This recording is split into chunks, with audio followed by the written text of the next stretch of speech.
දේව මෙහයට පැමිණි ඔබ සියලුම දෙනාව ආදරයෙන් යේසුස් වහන්සේගේ නාමයෙන් පිළිගන්නවා. நல்லது ஆராதனைக்கு வந்திருக்கிற உங்கள் யாவரையும் வரவேற்கின்றோம். We welcome you all to the Sunday service of Mount Carmel Church Bellwood, and a warm welcome to those of you who are joining us from all 5 continents.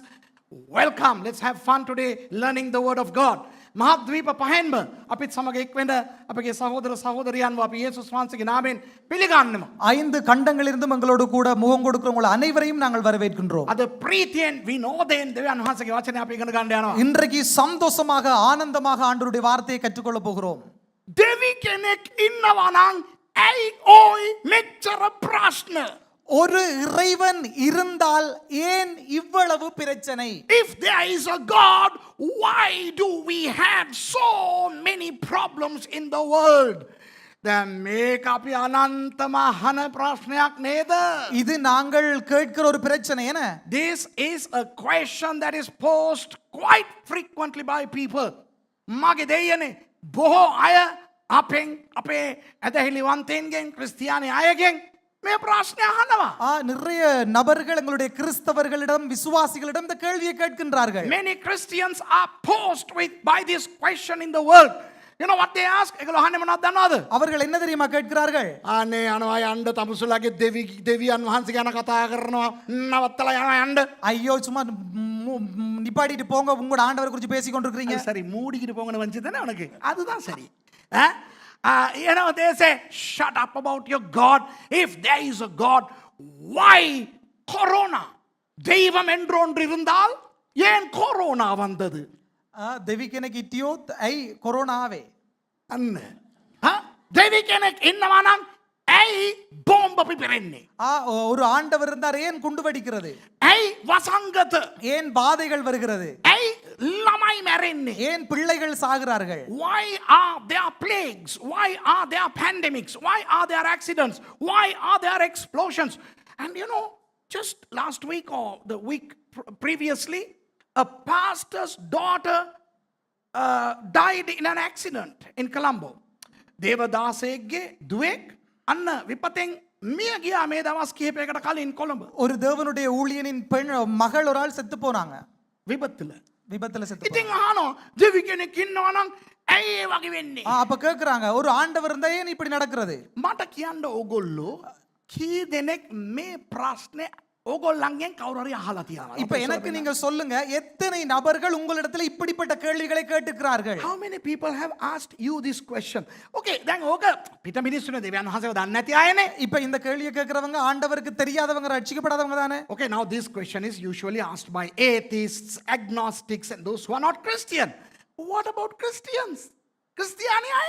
இப்ப கிறிஸ்தவர்கள் අපේ අයත් අහනවා. இப்ப எங்கட கிறிஸ்தவர்களும் கேட்கிறார்கள், දෙවියන් වහන්සේ ඉන්නවා නම් ඇයි දෙයනේ අපිට මෙච්චර කරදර? ஆண்டவர் இருந்தார் ஏன் இவ்வளவு பிரச்சனை? පාස්ටර්ස්ලා අහනවා. போதகர்கள் கேட்கிறார்கள். පාස්ටර්ස්ලාට ප්‍රශ්න ඕනාවට වඩා දරා ගන්න බැරි තරම් ආපුවාම பாஸ்டர்ஸ்மாருக்கு தாங்க முடியாத அளவுக்கு பிரச்சனை வந்து என்பதாக, ඇත්තටම දෙවියන් වහන්සේ ඉන්නවද? உண்மையாவே ஆண்டவர் இருக்கிறாரா? ඇත්තටම දෙවියන් වහන්සේ මාව කැඳෙව්වද? உண்மையாகவே ஆண்டவர் என்னை அழைத்தாரா? ඇත්තටම දෙවියන් වහන්සේ බලවත්ද? உண்மையாகவே ஆண்டவர் வல்லவரா? ඇත්තටම මේ බයිබලයේ සත්‍යද? உண்மையாகவே இந்த பைபிள் வந்து மெய்யானதா? You know, even when pastors are faced with tumultuous problems in lives, they too start to question, I mean, is God really there? Am I really called? Is this really the word of God? දැන් මම තව ප්‍රශ්නයක් අහන්නම් ඇත්ත කියන්නේ. இப்ப நான் ஒரு உண்மையுள்ள இன்னொரு கேள்வியை கேட்க போறேன், உண்மையை சொல்லுங்க. ඕගොල්ලන්ට කවදා හරි හිතිලා තියෙනවද මේ වගේ? இப்படி நீங்க யாராவது நினைச்சிருக்கிறீங்களா இப்படி? Oh නේ. Have you ever questioned this? Yes. ඔන්න මේකට උත්තරේ මම ලබලා දෙන්න යනවා. இதற்குரிய பதிலை தான் இன்றைக்கு பெற்று தர போகிறேன். I am going to give the answer to this age long question. Okay, මොකක්ද මේ ප්‍රශ්නේ? அது என்ன கேள்வி? දෙවි කෙනෙක් ඉන්නවා නම් ඇයි අයිසේ මේ ලෝකෙ මෙච්චර ඛේද වාචක සිදු වෙන්නේ? ஆண்டவர் ஒருவர் இருந்தால் ஏன் இந்த உலகத்தில் இவ்வளவு பிரச்சனைகள் கொடுமைகள் நடக்கிறது? If there is a God, why is this world like this? a very, very, very bad and a dangerous place. ඔකට උත්තරේ ඕනේද ඔයගොල්ලන්ට? இப்போ உங்களுக்கு பதில் வேணுமா இதுக்கு? බයිබලෙන් ඕනේද? வேதத்துல இருந்து வேண்டுமா? Do you really need an answer to you from the Bible? Let's get ready and let's have fun studying this thing. එවනම් අපි සූදානම් වෙලා විනෝදයෙන් ජොලියෙන් මේක අපි ඉගෙන ගමු. அப்ப நாங்க ஆயத்தம் என்று சொன்னால் சந்தோஷமாக நாங்கள் இதை கற்றுக்கொள்ளலாம். දෙවි කෙනෙක් ඉන්නවා විතරක් නෙවෙයි. ஆண்டவர் ஒருவர் இருப்பது மாத்திரமல்ல, ඒ දෙවියන් වහන්සේ කවුද කියලා අපි දන්නවා. அந்த ஆண்டவர் யார் என்பது நமக்கும் தெரியும். Not only we believe that there is a God, but we know who that God is. That God is one, and He is the God of Israel, and He is the God of the Bible. ඒ දෙවියන් වහන්සේ එක්කෙනයි. அந்த தேவன் ஒருவர், ඒ දෙවියන් වහන්සේ ඊශ්‍රායල් වරුන්ගේ දෙවියන් වහන්සේ. அவர் இஸ்ரவேலருடைய ஆண்டவர். උන්වහන්සේ තමයි ශුද්ධ වූ බයිබලයේ දෙවියන් වහන්සේ. ஆண்டவர் தான் பரிசுத்த வேதாகமத்தின் ஆண்டவர். දැන් මේ දෙවියන් වහන්සේ இந்த ஆண்டவர் සර්ව බලධාරී, சர்வ வல்லவர், සර්ව ප්‍රඥාවන්තයි, சர்வ ஞானி, සර්ව වාසී, சர்வவாசி, සර්ව ව්‍යාපකர். வியாபகர். උන්වහන්සේට බැරි දෙයක් නැහැ. ஆண்டவருக்கு முடியாதது ஒன்றுமில்லை. This God is omnipresent, He is omnipotent, and He is omniscient, and there's nothing impossible to Him. මේ දෙවියන් වහන්සේ இந்த ஆண்டவர் මේ අහසත් පොළොවත් පෘථිවියත් මැව්වා. இந்த வானத்தையும் பூமியையும் பூமியையும் பூ உலகத்தையும் படைத்தவர். This God created the heavens and the earth, the entire universe. Okay? In a jiffy. ක්ෂණයකින් මැව්වේ. அப்ப இம்மை பொழுதிலே படைத்தார். දැන් මේ දෙවියන් වහන්සේට ඕන වුණා இந்த ஆண்டவருக்கு தேவைப்பட்டது මනුෂ්‍යයා කියන කොජෙක්ව මවන්න. மனிதன் என்ற நிர்மாணத்தை படைப்பதற்கு. This God wanted to create a thing called man. Okay? Now this man was supposed to be the highest of all creation.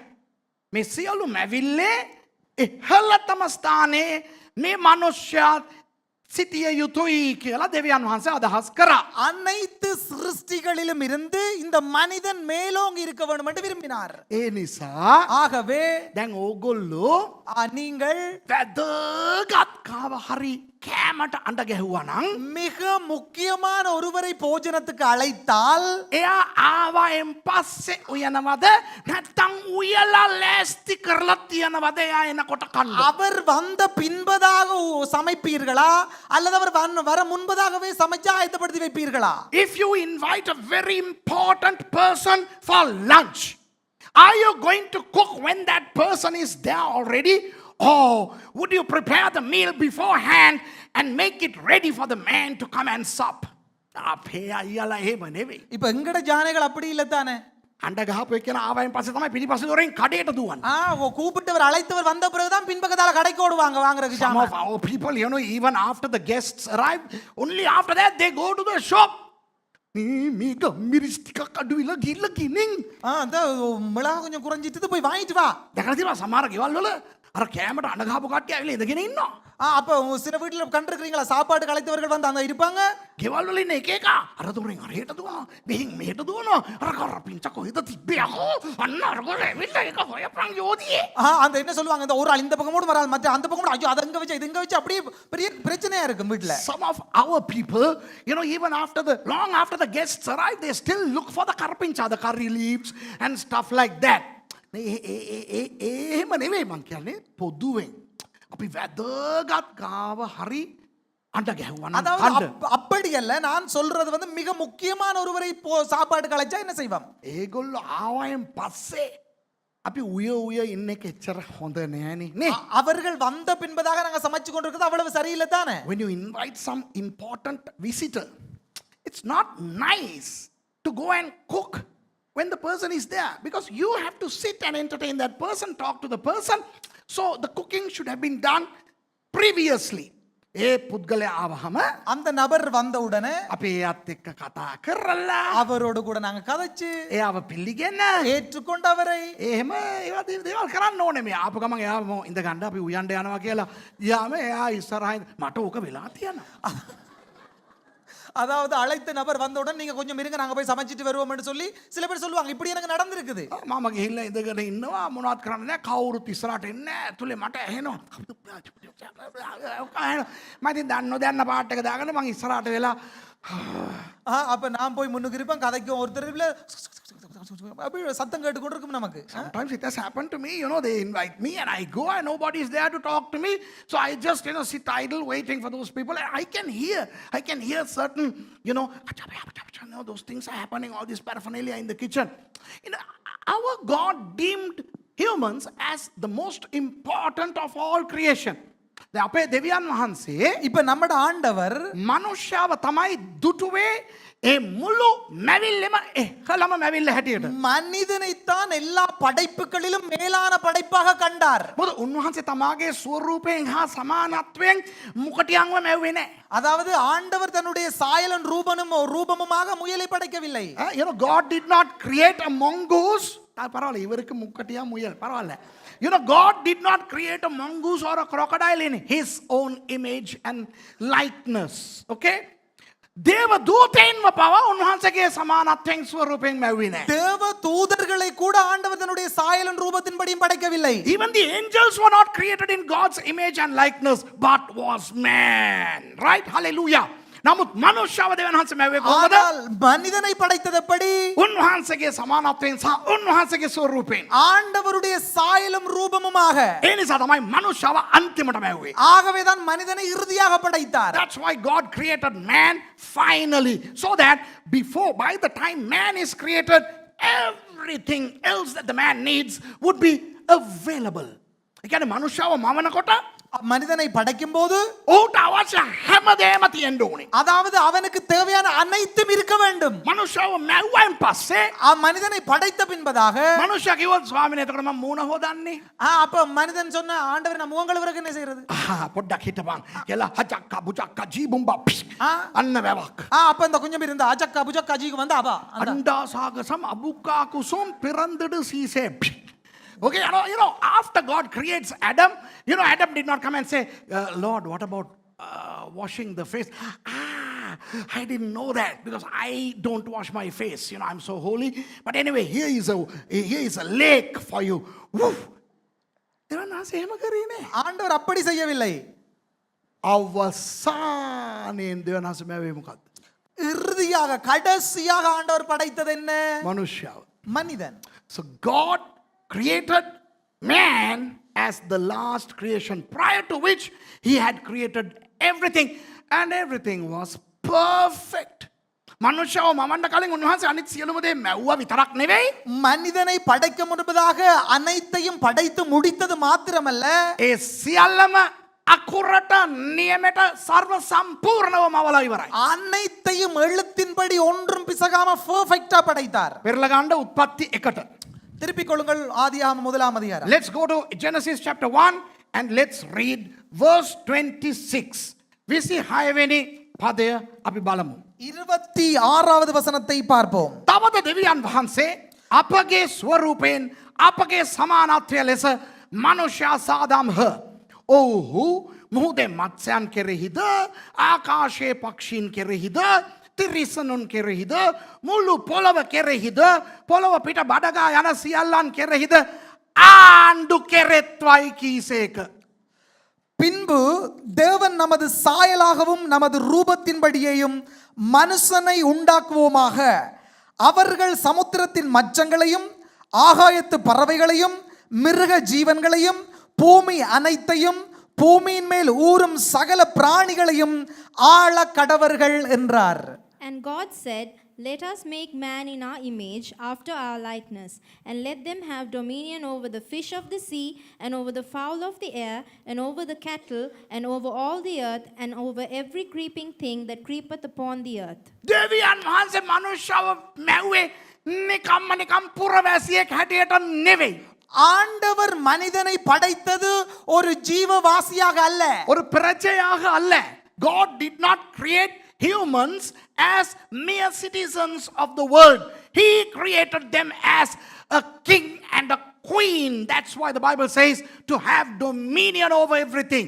උන්වහන්සේ මැව්වේ පිරිමියාව රජ කෙනෙක් හැටියටයි ඒ ගෑනිව රැජිනක් හැටියටයි.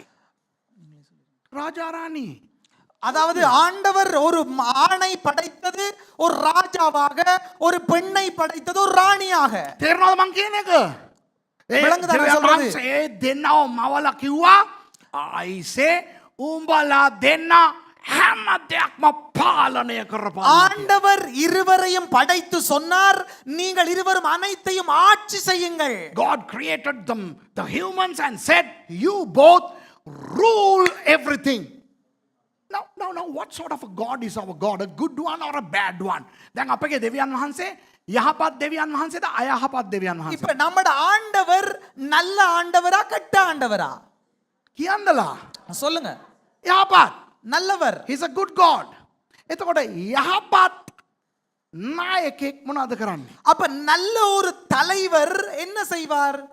තමා යටතේ ඉන්න කට්ටියට රාජකාරියක් බාර දීපුවාම தனக்கு கீழ் இருக்கிற நபர்களுக்கு பொறுப்பை கொடுத்த பின்பதாக ඇඟිලි ගහගෙන ඉන්නේ නැහැ. அதுக்கு போய் நோண்டி கொண்டிருக்க மாட்டார். You know, a good leader, upon assigning somebody with a responsibility, wouldn't go and poke his finger. එතකොට අපේ දෙවියන් වහන්සේ යහපත් දෙවියන් වහන්සේ නිසා அப்ப எங்கட ஆண்டவர் நல்ல ஆண்டவரா இருக்கிறபடியினால் පාලන බලය මේ දෙන්නට දීලා ஆட்சி செய்யும் அதிகாரத்தை இவர்கள் இருவருக்கும் கொடுத்து කිව්වේ නෑ. හැබැයි මම ඇඟිල්ල ගහගෙන ඉන්නවා. அப்ப சொல்லல நாம வந்து இடையில நோண்டி கொண்டிருப்பேன். God did not tell Adam and Eve, now look, although I have given you dominion over everything, I am going to be there checking on you how you are doing things. බල කොහොමද කරන්න කියලා මම බල බල ඉන්නේ නෑ. நீங்க எப்படி செய்வீங்கன்னு நான் பார்த்து கொண்டிருக்க மாட்டேன். මං ඇඟිල්ල ගහන්නේ. நான் நோண்டி கொண்டிருக்க மாட்டேன். සම්පූර්ණ පාලන බලය උඹලාට දෙනවා කියලා දුන්නා. முழு ஆட்சி பொறுப்பையும் உங்களுக்கு தருகிறேன் என்று கொடுத்தார். You know, God did not say, I'm going to check on you. God didn't say, I'm going to supervise you. He didn't say, I'm going to see how you are doing things. He just said, you rule, have fun. කොච්චර හොඳ ආශිර්වාදයක්ද? எவ்வளவு அருமையான ஆசீர்வாதம். මේ මනුස්සයාට දෙවියන් වහන්සේ දුන්නේ இந்த மனிதனுக்கு ஆண்டவர் கொடுத்தது සෞතු ලෝකයක්ද නියම ලෝකයක්ද? ஒரு பாழடைந்த உலகமா நல்ல உலகமா? God gave Adam and Eve a perfect earth or a rotten earth. දැන් මෙහෙමනේ සමහර වෙලාවට இப்ப சில நேரங்களிலே මේ අපේ ලංකාවේ පාර්ලිමේන්තුවට ඕකනේ වෙන්නේ. இப்ப நம்ம இலங்கை பாராளுமன்றத்துக்கு அப்படி என்ன நடக்கும்?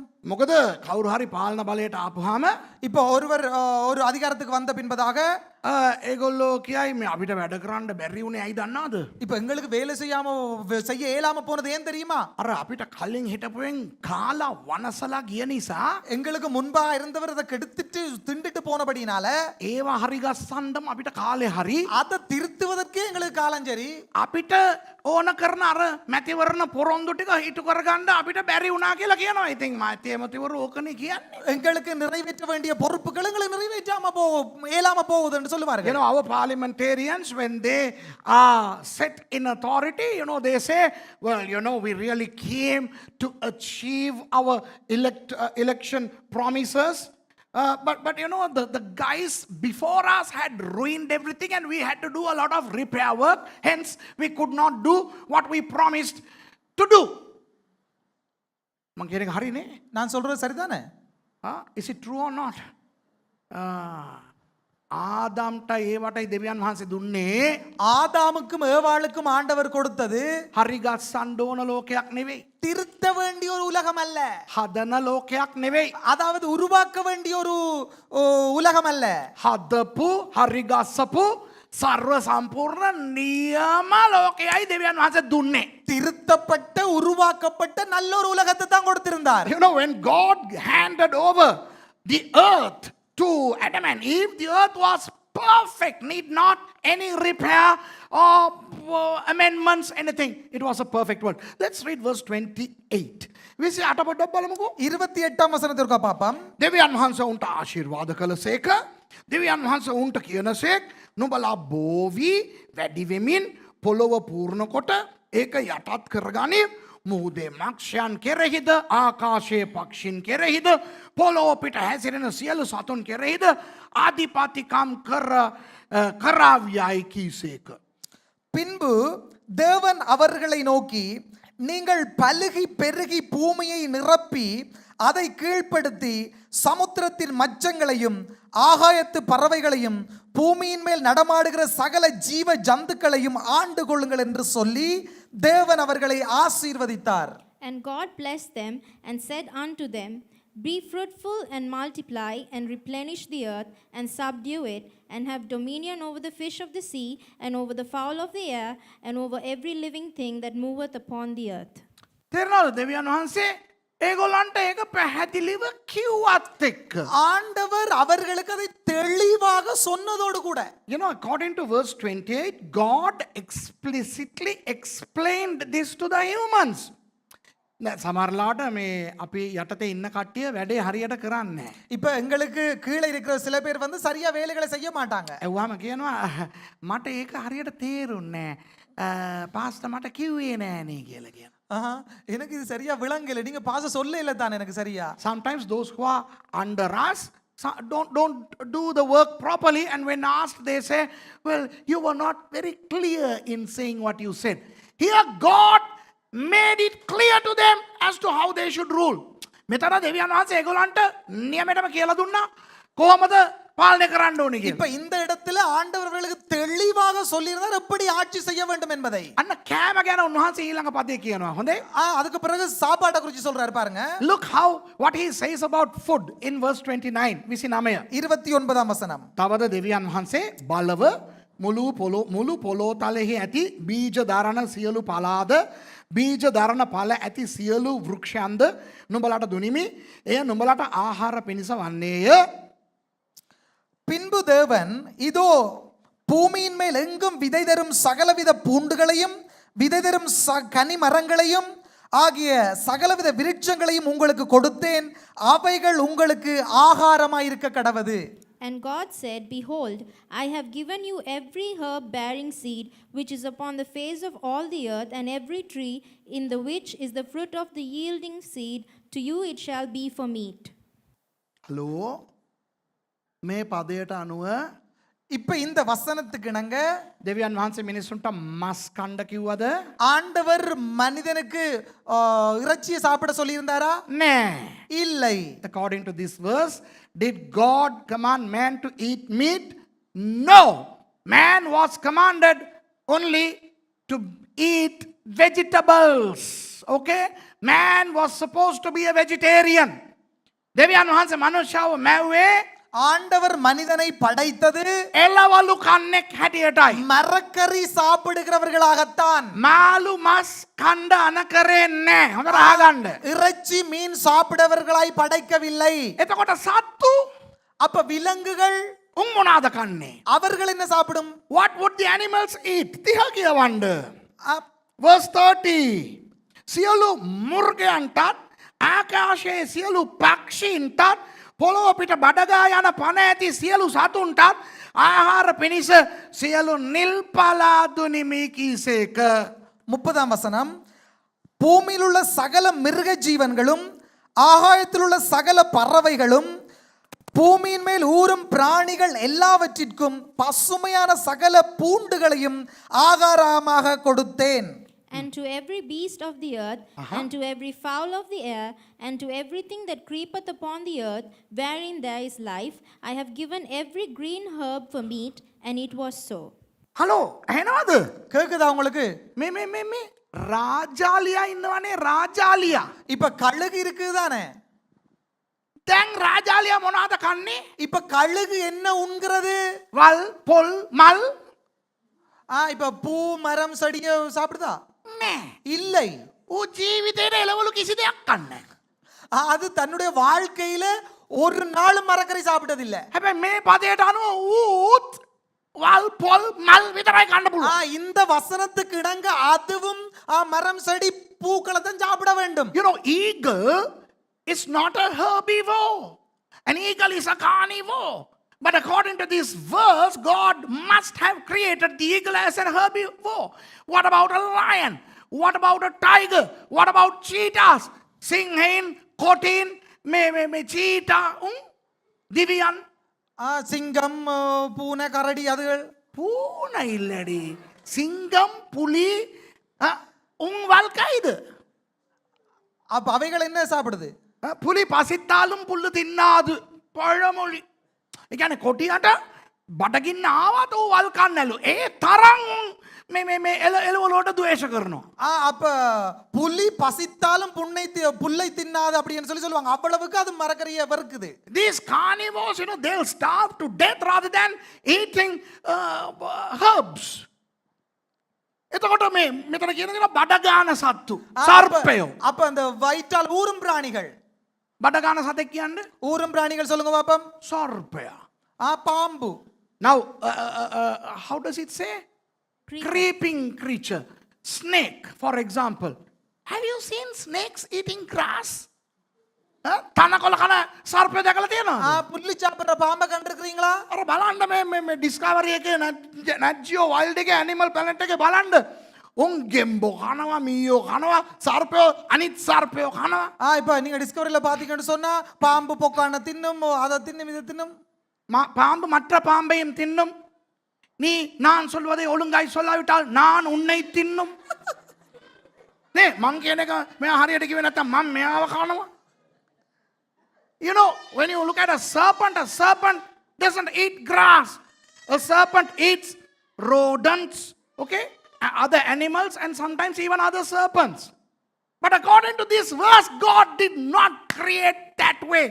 මේ පදයට අනුව දෙවියන් වහන්සේ එහෙම මැව්වේ නෑ. இந்த வசனத்துக்கு இணங்க ஆண்டவர் அப்படி படைக்கவில்லை. දැන් ඊළඟට ওই පදේ ඉවර කරමු අපි. இப்ப நாங்க இந்த வசனத்தை முடிக்க போகிறோமா? Let's conclude this verse. එසේ විය. அது அப்படியே ஆயிற்று. Yeah. It was so. It was so. It happened that way, okay? Which means the snake, the lion, the tiger, the shark, okay? The eagle, all these guys were vegetarians, herbivores. සේවිය කියන්නේ මොනවද දන්නවද? அது அப்படியே ஆயிற்றுன்றது என்ன தெரியுமா? එහෙම වුණා ඕයි කියන එක තමයි. அப்படியே நடந்துட்டோய். ඒ කියන්නේ සර්පයා, இப்ப பாம்பு, රාජාලියා, கழுகு, මොකටියා, මොකටියා නා කිරිපුල්ල. கீரி, එතකොට සිංහයා, சிங்கம், කොටියා, புலி, මුන් සේරම එළවලු කෑවා. இவை அனைத்தும் மரக்கறி சாப்பிட்டது. ඉවර වෙන්නේ කොහොමද දන්නවද මේ පදේ? அது எப்படி தெரியுமா முடிகிறது? කෝ දෙවියන් වහන්සේ තමන් සෑද සියල්ලම දුටුසේක බලව ඒ ඊතා යහපත්ව තිබුණේය. தேவன் தாம் உண்டாக்கின எல்லாவற்றையும் பார்த்தார், அது மிகவும் நன்றாயிருந்தது. And God saw everything that he had made, and behold, it was very good. දැන් බලන්න இப்ப பாருங்க, හොඳයි කියලා කවුද කියන්න ඕනේ? இப்ப நல்லது என்று யார் சொல்ல வேண்டும்? ඒ හොඳ ගැන කියන්න පුළුවන් සුදුස්සෙක්. இப்ப அந்த நல்லதை குறித்து சொல்ல வேண்டும் யார்? தகுதியானவர் தான் சொல்ல வேண்டும். Who should commend something as good? Somebody who knows to comment about it. Do you understand? තේරෙනවද මං කියන එක? இப்ப புரிகிறதா நான் சொல்றது? එතකොට මෙතන මේ සියලුම දේවල් යහපත් කියලා දැක්කේ කවුද? இப்ப அனைத்தும் நன்றாயிருந்தது என்று கண்டது யார்? කවුද දැක්කේ මේ පදයට අනුව? இந்த வசனத்துக்கு நாங்க யார் கண்டது? දෙවියන් වහන්සේ. ஆண்டவர். So who saw all this to be perfect and wonderful? God. And who is God? Omniscient, omnipresent, immutable, the biggest shot ever. Okay, කවුද දෙවියන් වහන්සේ කියන්නේ? இப்ப யார் அந்த ஆண்டவர் என்றது? සර්ව බලධාරී, சர்வ வல்லவர், සර්ව ප්‍රඥාවන්ත, சர்வ ஞானி. ආයේ එයාට ඉහළින් කවුරුත් නැහැ. அவருக்கு மேலாத ஒருவருமே இல்லை. ඉහළම තැනින් කියනවා அந்த மேல் மட்டத்தில் இருந்து சொல்லப்படுகிறது නියමයි ඔයි. நல்லது. The highest authority says it's wonderful. Who can dispute it? ඉහළම තැනින් ඕක කියනකොට மேல் மட்டத்திலிருந்து இவைகள் சொல்லப்படும் போது කාටද පුළුවන් ඒක එහෙම නෙවෙයි කියන්න? அப்ப யாருக்கு முடியும் அது அப்படி இல்ல அப்படின்னு சொல்றதுக்கு யாருக்கு முடியும்? කියන්නකෝ. சொல்லுங்க பாப்போம். දැන් අපි කියමුකෝ අපි කවුරු හරි සින්දුවක් කියනවා. இப்ப நாங்கள் யாராவது ஒரு பாடல் பாடுகிறோம். එතකොට අභාව ප්‍රාර්ථ ශාස්ත්‍ර සංගීත ශාස්ත්‍රවේදී WD අමරදේව කියනවා මෙයාගේ සින්දුව නියමයි කියලා. சொல்லு MS விஸ்வநாதன். MS விஸ்வநாதன் சொல்றார் வந்து இது super Nallam. You know, I mean, somebody sings a song and one of the high profile singers, okay, let's say, I mean, let me say somebody I know, Lionel Richie says, wow, this guy sang really well. WD Amaradeva කියනවා හොඳයි කියලා. இப்ப MS Viswanathan சொல்றார் இது நல்லது அப்படின்னு சொல்லி சொன்னால் සුරේෂ් රාමචන්ද්‍රන් කියන්න පුළුවන් නෑ. ඉප- එච්චර හරි නෑ. එයා හරි කියන්න පුළුවන්. එයාට හොඳයි වෙන්න පුළුවන්. මට එච්චර ඇල්ලුවේ නෑ. இப்ப நாங்க சொல்ல முடியுமா இது அவருக்கு நல்லா இருக்க முடியும் எனக்கு நல்லது இல்ல அவ்வளவு இல்ல அப்படின்னு எனக்கு சொல்ல முடியுமா? පුළුවන්ද? முடியுமா? You know, I mean, if Lionel Richie says this guy sings well, can I, Suresh Ramachandran, say, no, I don't think so. He didn't sing well? Come on. හරිද මං කියන එක? நான் சொல்றது சரியா? දෙවියන් වහන්සේ කියනවා ஆண்டவர் சொல்லுகிறார் නියමයිනේ ඔයි. நல்லது. ෂෝක්නේ. சோக் ආතල්නේ. Wow super. එහෙමනම් ඒක ඒ විදිහට තියෙන්න ඕනේ. அப்படித்தான் இருக்க வேணும். හරිනේ? சரிதான் If என்ன? God said this is superb, brilliant, wonderful, it has to be superb, brilliant and wonderful, right? ඒ වගේ එකක් තමයි හලෝ. ඒ වගේ ලෝකයක් තමයි හලෝ. දෙවියන් වහන්සේ මවලා මනුස්සයාට දුන්නේ පාලනය කරපන් කියලා. அப்படிப்பட்ட ஒரு சிறந்த உலகத்தை தான் ஆண்டவர் மனிதனுக்கு படைத்து கொடுத்தார். That was the kind of world God created and gave man to rule. හැබැයි අද இன்றைக்கு எப்படி? අපි අහන ප්‍රශ්නේ මොනවද? நாங்க கேட்கிற கேள்வி என்ன? දෙවි කෙනෙක් ඉන්නවා නම් ඇයි හලෝ මෙච්චර ප්‍රශ්න?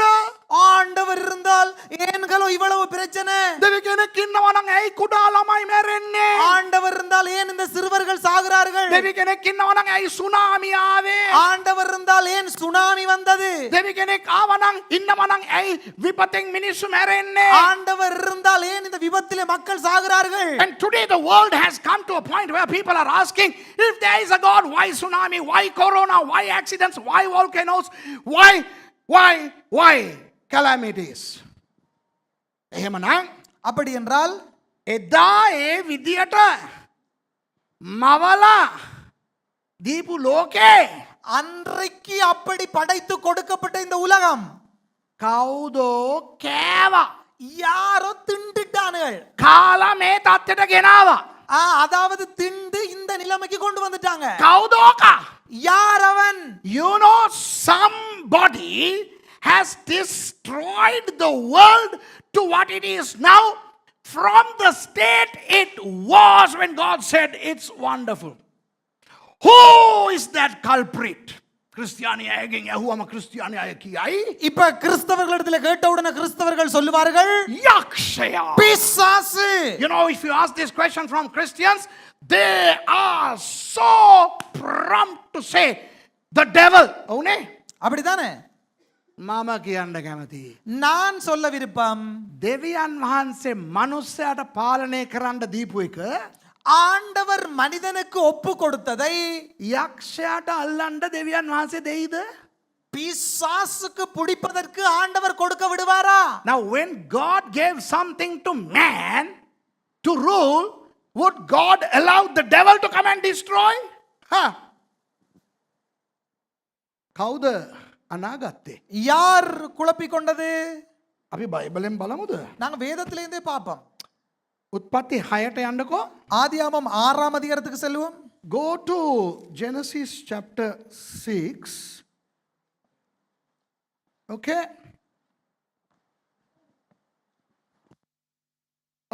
අපි 6 කියවමු. 6:6. උත්පත්ති 6:6. තවද ස්වාමීන් වහන්සේ පොළොවේහි මනුෂ්‍යයා සෑදූ බැවින් තැවී තමන් සිතෙන්ම ශෝක වූසේක. ஆதியாகமம் 6ஆம் அதிகாரம் 6ஆம் வசனம் வாசிப்போம். தாம் பூமியிலே மனுஷனை உண்டாக்கினதற்காக கர்த்தர் மனஸ்தாபப்பட்டார். And it repented the Lord that he had made man on the earth, and it grieved him at his heart. මේ බලන්න கவனிங்க. අර ගෑනිට අර ගෙඩිය කණ්ඩ පෙළඹුවේ මොකಾದ? அந்த பெண்ணுக்கு அந்த பழத்தை சாப்பிட தூண்டினது யார்? මොකಾದ? எது தூண்டினது? සර්පයා. නෑ නෑ. සතා මොන සතාද? සර්පයා. விலங்கு எந்த விலங்கு? பாம்பு. Who tempted Eve to eat of that tree? The serpent. බයිබලයේ කියලා තියෙනවද සර්පයා මවුපයකට දෙවියන් වහන්සේ දුක් වුණා කියලා? இப்ப பைபிள்ல சொல்லப்பட்டிருக்கிறதா பாம்பை படைத்ததற்காக கர்த்தர் மனஸ்தாபப்பட்டார் என்று சொல்லப்பட்டிருக்குதா? Does the Bible say that it repented God for having created the serpent? No. දැන් දේව දූතයෙක් යක්ෂයෙක් වුණා නේද? இப்ப தேவ தூதன் பிசாசாய் மாறினான் இல்லையா? You know who became the devil? An angel. Does the Bible say anywhere that it repented God for creating that fellow, Lucifer? பைபிளே கோயர කියලා තියෙනවා දෙවියන් වහන්සේ අර ලුසිෆර් කියන එකව මවුපයකට දුක් වුණා කියලා. இப்ப வேதத்துல எங்காகிலும் சொல்லப்பட்டிருக்குதா ஆண்டவர் லூசிபரை படைத்ததுக்காக மனஸ்தாபப்பட்டார் என்று சொல்லி? ලුසිෆර්ව මවුපයකට දුක් වෙලා නැහැ දෙවියන් වහන්සේ. லூசிபரை படைத்ததுக்கு ஆண்டவர் மனஸ்தாபப்பட்டிருக்கவில்லை. සර්පයව මවුපයකට දුක් වෙලා නැහැ දෙවියන් වහන්සේ. பாம்பை படைத்ததுக்காக மனஸ்தாபப்படவில்லை கர்த்தர். කැරපොත්තව මවුපයකට දුක් වුණේ නැහැ දෙවියන් වහන්සේ. கரபத்தானை படைத்ததுக்காக மனஸ்தாபப்படவில்லை கர்த்தர். නරියව මවුපයකට දුක් වුණේ නැහැ දෙවියන් වහන්සේ. நரியை படைத்ததுக்காக மனஸ்தாபப்படவில்லை கர்த்தர். හැබැයි මනුස්සයව මවුපයකට දුක් වෙලා තියෙනවා. ஆனால் மனிதனை படைத்ததுக்காக மனஸ்தாபப்பட்டார். එතකොට මනුස්සයා කියන්නේ මොකಾದ? அப்ப மனிதன் என்பது யார்? ලුසිෆර්ට වඩා லூசிபரை விட, සර්පයාට වඩා பாம்பை விட ජරා එකෙක්. கெட்டவன். You know, it did not repent God for having created Lucifer, who eventually became a serpent. Devil. God did not repent for creating the serpent, for creating the cockroach, for creating anything else. But God repented for creating man, which means man was worse than any of us. එතකොට කාවද විනාශ කරන්න තීරණය කරේ? அப்ப யாரை அழிப்பதற்காக தீர்மானித்தார்? මනුස්සයා. மனிதனை. So God decided to destroy who or what? The humans. Then why did he destroy the world? එහෙමනම් ඇයි මුළු ලෝකෙම ජලකැල්මෙන් විනාශ කරේ? அப்ப ஏன் முழு உலகத்தையுமே ஆண்டவர் ஜலத்தினாலே அழித்தார்? මූ වෙනුවෙන් මේවා මැව්වේ. அவனுக்காகத்தானே அவைகளை දැන් படைத்தார். ඌවම නැති කරන්න යනවා. அவனே அழிக்க போறன். මේවා මොකටද? இதனதுக்கு எனக்கு. කම තලංජල ඵලයන් කියලා ජලකැල්ම යවුවා. எல்லாம் அழிஞ்சு போட்டும் என்று ஜலத்தை அனுப்பினார், அழிஞ்சு போச்சு. You know, why did God destroy the entire world with a deluge? Because he wanted to destroy man, but the world was created for man. Now that he's going to destroy man, why the world? So he decided to destroy everything. එතන අස්පෙට්ටුනේ ஆத்தில upset ஆயினது. අර පොරක් හිටියා හොඳ එකෙක්. அதுல ஒரு மனிதன் தான் நல்ல ஒருத்தன். ඌව විනාශ කරන්න බැරි නිසා අන්න ආපහු මනුස්සයා මේ පොළවේ. அவன் நல்லவனா இருந்தபடினால திருப்பியும் இந்த உலகத்துல மனிதன் வர வேண்டியதா ஆயிட்டது. ඌ තමා නොවා. அவன் தான் நோவா. நோவா. நீங்க சுப்பிரமணியன் நினைச்சிட்டு இருந்தீங்க. You know, one fellow turned out to be okay. So God did not want to destroy him, allowed him to live. He was Noah. And so humanity still exists. ඒ නිසා Noah නිසා ஆகவே நோவாவினால் තවම මිනිස්සු ඉන්නවා. இன்னும் மக்கள் இருக்கிறாங்க. දැන් දෙවියන් වහන්සේ 9:3 කියනවා. 9:3 ஆண்டவர் சொல்லுகிறார். ඔන්න අහගන්න. கேளுங்க. ක්‍රිස්තියානි අය මස් කන්න පුළුවන්ද? அதாவது கிறிஸ்தவர்கள் மாமிசம் சாப்பிடலாமா? Christians, can you eat meat? Here is the answer. 9:3 උත්පත්ති 9:3 කියනවා. 9ஆம் அதிகாரம் 3ஆம் வசனம் ஆதியாகமம் சொல்லுகிறது. එහා මෙහා යන පන ඇති සියල්ල නුඹලට ආහාර වන්නේය. නිල් පලා ජාතිමෙන් අන් සියල්ලත් මම නුඹලට දුනිමි.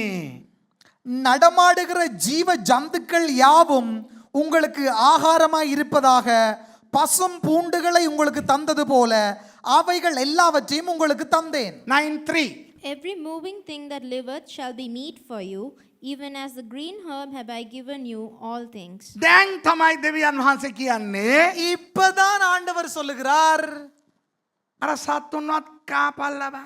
விலங்குகளையும் சாப்பிடுங்க. Now God is saying, now, okay, eat anything that moves. I mean, you eat anything. Bear Grylls. Okay, Bear Grylls. You know Bear Grylls? Man versus wild. Not ආත්මික හේවටම ඕවා දන්නේ. ඔය ඩිස්කවරිත් පොඩ්ඩක් බලන්න ඕනේ. අර Bear Grylls ගෝනුස්සොත් කනවා ඔක. அப்ப அந்த நட்டுவக்காளியை கூட சாப்பிடுறாங்க. யாரு? அந்த Bear Grylls னு ஒருத்தன் இருக்கிறான். You know Bear Grylls, right? Man versus Wild Guy, the Irish chap. You know, he eats scorpions, worms, and whatnot. Okay, so I mean, he is the biblical guy. Oh, මහිතන්නේ ඌ තමයි බයිබලයට හරියට වැඩ කරන්නේ. அதாவது அவன்தான் வேதத்துக்கு நாங்க வேலை செய்யற ஆள் போல இருக்கு. මෙතන කියනවා ඇවිදින එක දැක්කද කාපම් බං කියලා. அதாவது அந்த இடத்துல சொல்லப்படுறது நடக்கிறது கண்டா சாப்பிடு. I mean, if you see something move, eat. You can eat anything that moves. Do you see the difference? I mean, imagine the mentality of God, how frustrated he would have been to say that. දෙවියන් වහන්සේගේ මානසිකත්වය පොඩ්ඩක් හිතලා බලන්න. இப்ப ஆண்டவருடைய மனோநிலையை கொஞ்சம் யோசிச்சு பாருங்க. උන්වහන්සේට මල පැනලා ඉන්නේ දැන්. ஆண்டவருக்கு இப்ப கோபம் வந்திருக்குது. මේ මුන් කරපු இவனுகள் செய்த காரியம் ඕන එකක් කාපන්. தேவையான எல்லாம் தின்னு. උඹලා මං ආවපු ලෝකෙම කෑවා. நீங்க நான் படைச்ச உலகத்தையே தின்னுட்டீங்க. පුළුවන් නම් උඹලා මාවත් කයි. முடியுமாடா என்னையும் தின்றுவீங்க. කන්න එපා කියලා කියන එක කනවා. කන්න එපා කියලා කියපු එකනේ කෑවේ. சாப்பிட வேணாம்னு சொன்னது தானே சாப்பிட்டீங்க. කාපන්. හෙල්ලෙනවා දැක්කනම් කාපන්. இப்ப நடக்கிறதெல்லாம் சாப்பிடு. God was so frustrated. I mean, you guys ate things that I told you not to eat, right? So you ate my whole world. Now you eat anything. එතනින් පස්සේ තමයි அதற்கு பின்பதாகத்தான் සිංහයි කොටියයි මොනොයි උන් තීරණය කරේ சிங்கம் புலி கரடி எல்லாம் தீர்மானித்தது අපි ආය කන්නේ මල් පුල් වල්. நாங்களும் இனி மரம் செடி கொடி பூ தின்ன மாட்டோம். So the lions and all the carnivores, had a conference and they decided we are not going to be herbivores anymore. But these stupid innocent animals like the cattle, the donkey, all this, they said no, we are going to be spiritual all the time. The first commandment is always the eternal commandment. We will stick to grass. එතකොට අර බූරුවෝ அப்ப கழுதை හරක් மாடு එල්ලුවෝ ஆடு තීරණය කරා. இப்ப இவைகள் தீர்மானித்தது නෑ අපි අර දෙවියන් වහන්සේගේ අනේට අපි පිටුපාන්නේ අපි ජීවිතේට මස් මාළු ගන්නෑ.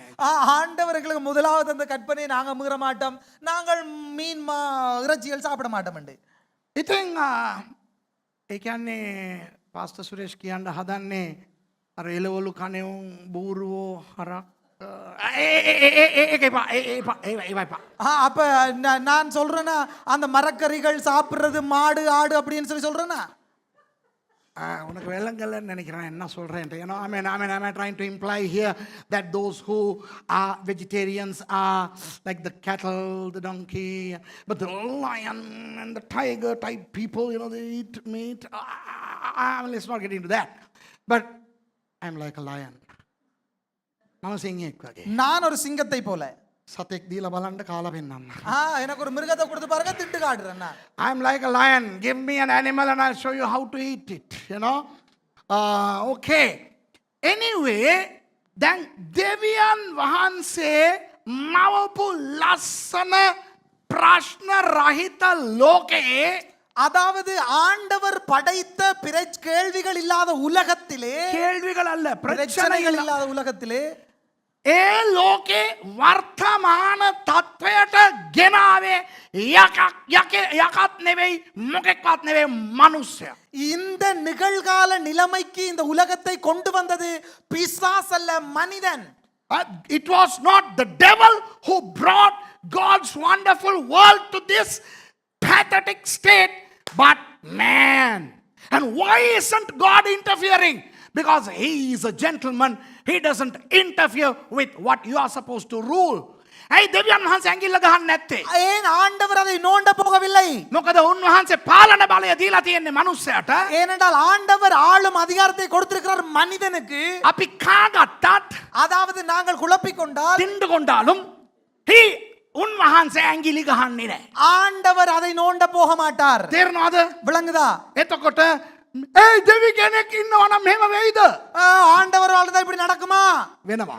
நடக்கும். හේතුව காரணம் මේ தත්ත්වයට හේතුව අපි. இந்த நிலைமைக்கு காரணம் நாங்கள் தான். මම ඔයගලන්ට දේවල් ටිකක් කියලා දෙන්න යනවා. ஆகவே இன்னொரு பெருமதியான காரியத்தை சொல்லி தர போகிறேன். So now I'm going to teach you certain things, okay?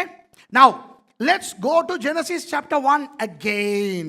අපි ආපහු යන් උත්පත්ති පළවෙනි පරිච්ඡේදයට. மறுபடியும் முதலாம் அதிகாரத்துக்கு செல்வோம். එතන කියලා තියෙනවා அங்கே சொல்லப்பட்டிருக்கிறது 28 28ஆம் வசனம். බලන්ඩ නුඹලා බෝවී වැඩිවෙමින් පොලොව පූර්ණ කොට ඒ ටික විතරක් කියවන්න. பின்பு தேவன் அவர்களை நோக்கி நீங்கள் பலுகி பெருகி பூமியை நிரப்பி අවලදා. Be fruitful and multiply and replenish the earth. මේක අහගන්න. கேளுங்க, දෙවනහස කියනවා ஆண்டவர் சொல்லுகிறார் බෝවෙන්ඩලු பெருகட்டாம். I know God is saying multiply, increase. තව එකක් කියනවා. என்னொன்று சொல்லுகிறார் පොළොව පුරවන්න කියලා කියනවා. பூமியை நிரப்பு என்று சொல்லப்படுகிறது. God is saying you increase, you multiply, replenish the earth. අපේ උන් இப்ப நம்மட ஆக்கள் මුල් කොටස නියමයට කරනවා. முதல் பகுதியை அருமையாக செய்கிறார்கள். Our fellows adhere to the first half perfectly. බෝ වෙනවා හිටු කියලා. அதாவது பெருகுகிறது. You know, our fellows multiply in lock, stock and barrel legally and illegally. නීතියානුකූලවයි அதாவது நீதியின் படியும் හොරෙනුයි. களவாயும். ඒ කියන්නේ කසාද බැඳලා அதாவது திருமணம் முடித்து අර දැන් පාස්ටර් ඩිලන්ගේ හතරවෙනි බබාව අපි දැන් කැප කරා වගේ போதகர் டிலானை போல 4 பேரை போல ඒ වගේ 7 8 9 10 කියලා නීතියානුකූලවත් බෝ වෙනවා. அதாவது 9 6 7 என்று சொல்லி முறையின்படியும் பெருகுகிறது. සමහර හොරෙනුත් ළමයි හදාගන්න. சிலது திருட்டுத்தனமாயும் කසාද නැතුව හොරෙනුත් හදාගන්න. திருமணம் இல்லாமல் பிள்ளைகள் பிறக்கிறது. You know, I mean, today, you know, people are legally marrying and then they are increasing. And many people are increasing outside wedlock. So both legally and illegally. මේක කරන්නේ උන් අර අනිත් එක කරේ නෑනේ. இதை செய்கிறவர்கள் மற்றதை செய்யல தானே. පොළොව පිරෙව්වේ නෑනේ. அதாவது பூமியை நிரப்பவில்லை. You know, these fellows, humans, they increased, they multiplied, but they did not replenish the earth. The Bible උගන්න පද දෙකක් පෙන්වන්න යනවා. இப்ப 2 வசனங்களை காட்ட போகிறேன் வேதத்தில இருந்து. ඒ පද දෙකේම එකක් පරණ කිවිසුමේ එකක් අලුත් කිවිසුමේ. அந்த 2 வசனங்களிலும் ஒன்று புதிய ஏற்பாட்டில இருந்து ஒன்று பழைய ஏற்பாட்டில இருந்து පළවෙනි ලයින් එක විතරයි කියවන්න යන්නේ. හොඳේ. முதல் பகுதியை மாத்திரமே வாசிக்க I'm போகிறோம். going to show you 2 verses, one from the Old Testament and the other from the New, and I'm going to just show you the first 2 words, first few words. Okay?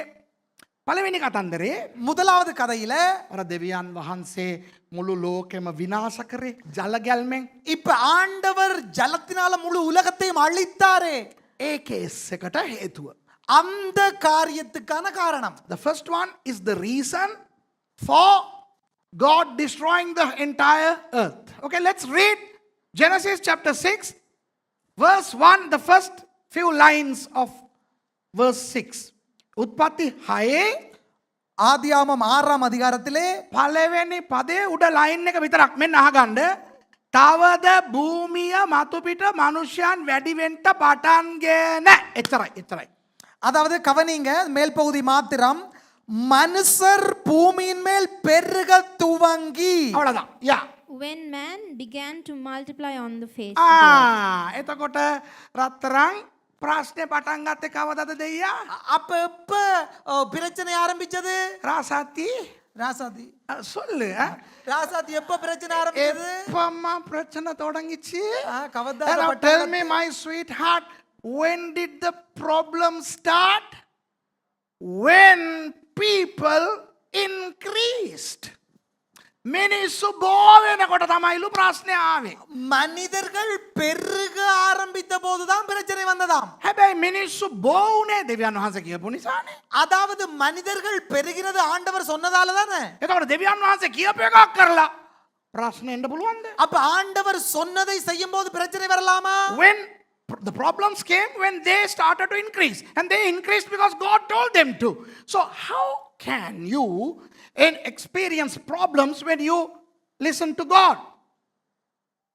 ඒකට උත්තරේ මම දෙන්න යනවා.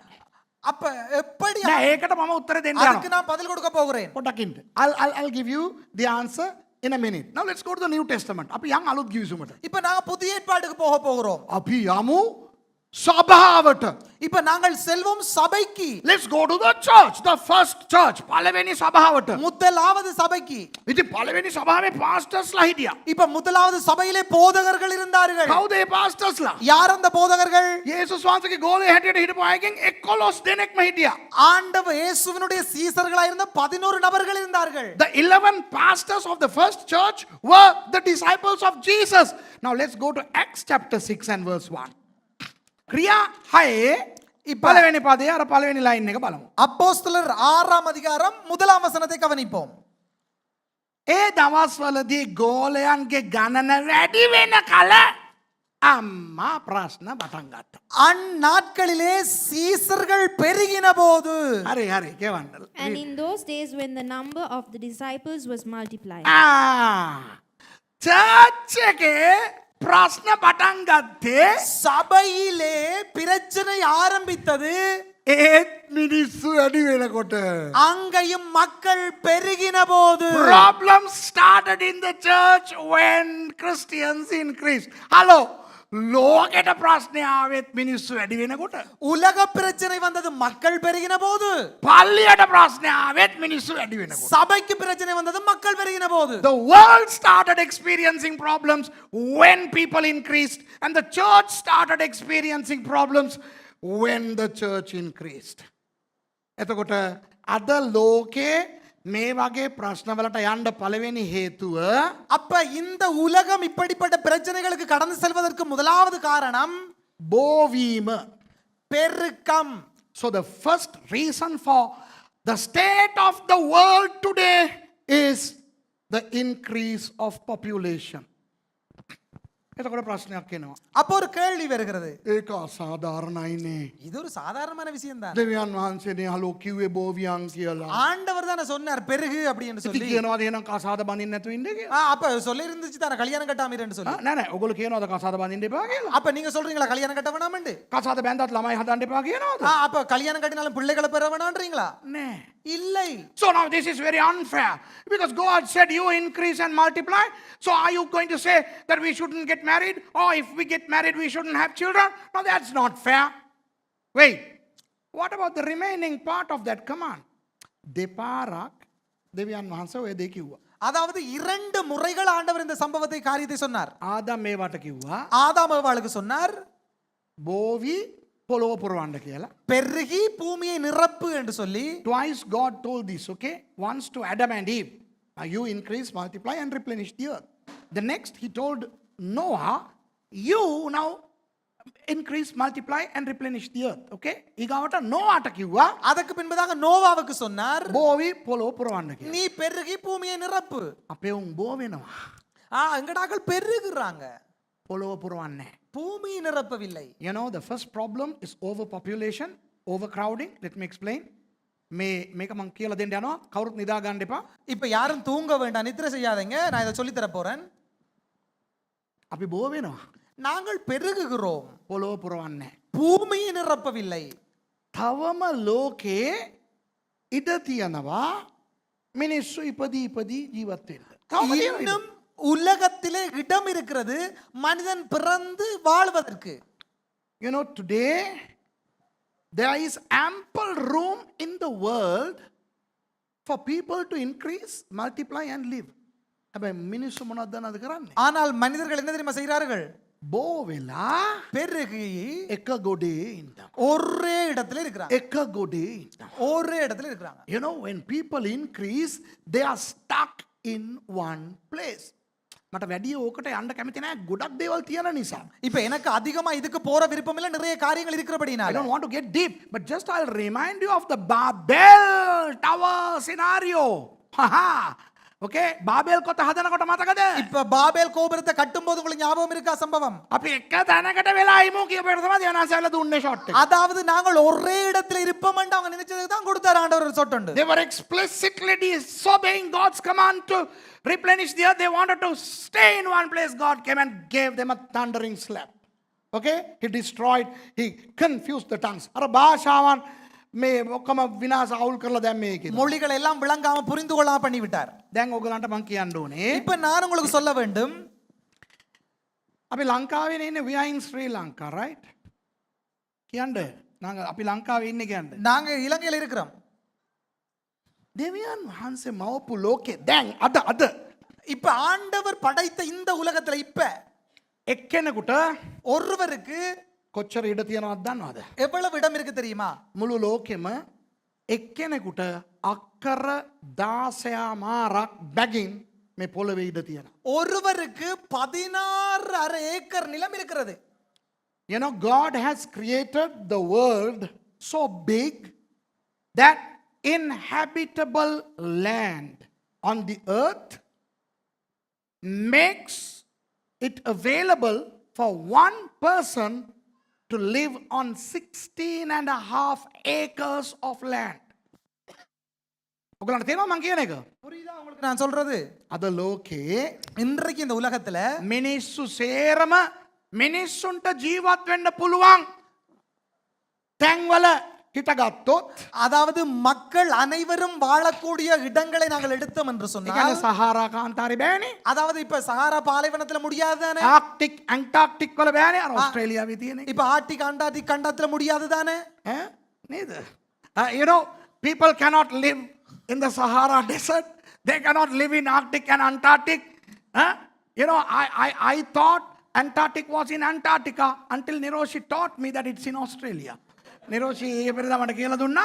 நேற்று நிரோசி நேற்று இல்ல, எனக்கு அன்னைக்கு சொல்லி சொல்லி கொடுத்தாங்க. கொடுத்தாங்க. அண்டார்டிக் ஆஸ்திரேலியால இருக்கு. அதாவது அண்டார்டிக் கண்டம் வந்து ஆஸ்திரேலியாவில் இருக்குதா? Thank you Niroshi. நீங்க நினைக்கல நான் இங்க வந்து மானத்தை வாங்குவேன்னு நினைக்கவே இல்லைல்ல. அதுதான் சரியா? ஓகே. හැබැයි අර ජීවත් වෙන්න පුළුවන් තැන් තියෙනවනේ ලෝකේ. மனிதர்கள் வாழக்கூடிய இடம் இருக்குதானே? අපි මුළු ලෝකේ ඉන්න බිලියන 7.9 වන ඒ සංඛ්‍යාව இப்ப பில்லியன் 7.79 மக்கள் கூட்டம் இருக்கிறாங்க பூமியில. අපි තනි තනියෙන් හිටගත්තොත් இப்ப நாங்க ஒவ்வொரு இடத்துல நின்று கொண்டோமானால் එක්කෙනෙකුට ලැබෙනවා අක්කර 16 ஒருவருக்கு கிடைக்கிறது 7. You know, if the 7.79 billion people of the world stand on livable land, each person would get 16.5 acres. Hey, if you want, write it down and check it against the United Nations population chart, okay? I'm not bluffing here. දැන් මම කියන එක ඇත්තද බොරුද කියලා බලා ගන්න ලියලා තියලා ඒක හොදිසි කරලා බලා ගන්න මම ඇත්තද කියන්නේ කියලා. அதாவது நான் இங்க சொல்றது வந்து உண்மையா பொய்யா நீங்க பரிசோதித்து பார்க்க முடியும். එක්කෙනෙකුට අක්කර 16 නම් දෙයියනේ ඕක මදිද? ஒருவருக்கு 16.5 ஏக்கர் இருக்குன்னா போதாதா? If one person has a land mass of 16.5 acres, boy, we still have enough space on earth. අපිට තවම මේ ලෝකේ ඕන තරම් ඉඩ තියෙනවා හලෝ. இந்த உலகத்துல இன்னும் எங்களுக்கு போதுமான அளவு இடம் இருக்கிறது. හැබැයි මම ඔයගලන්ට ස්ථාන 4ක් කියලා පෙන්නන්නම් අපි කරගත්ත දේ. හොඳේ?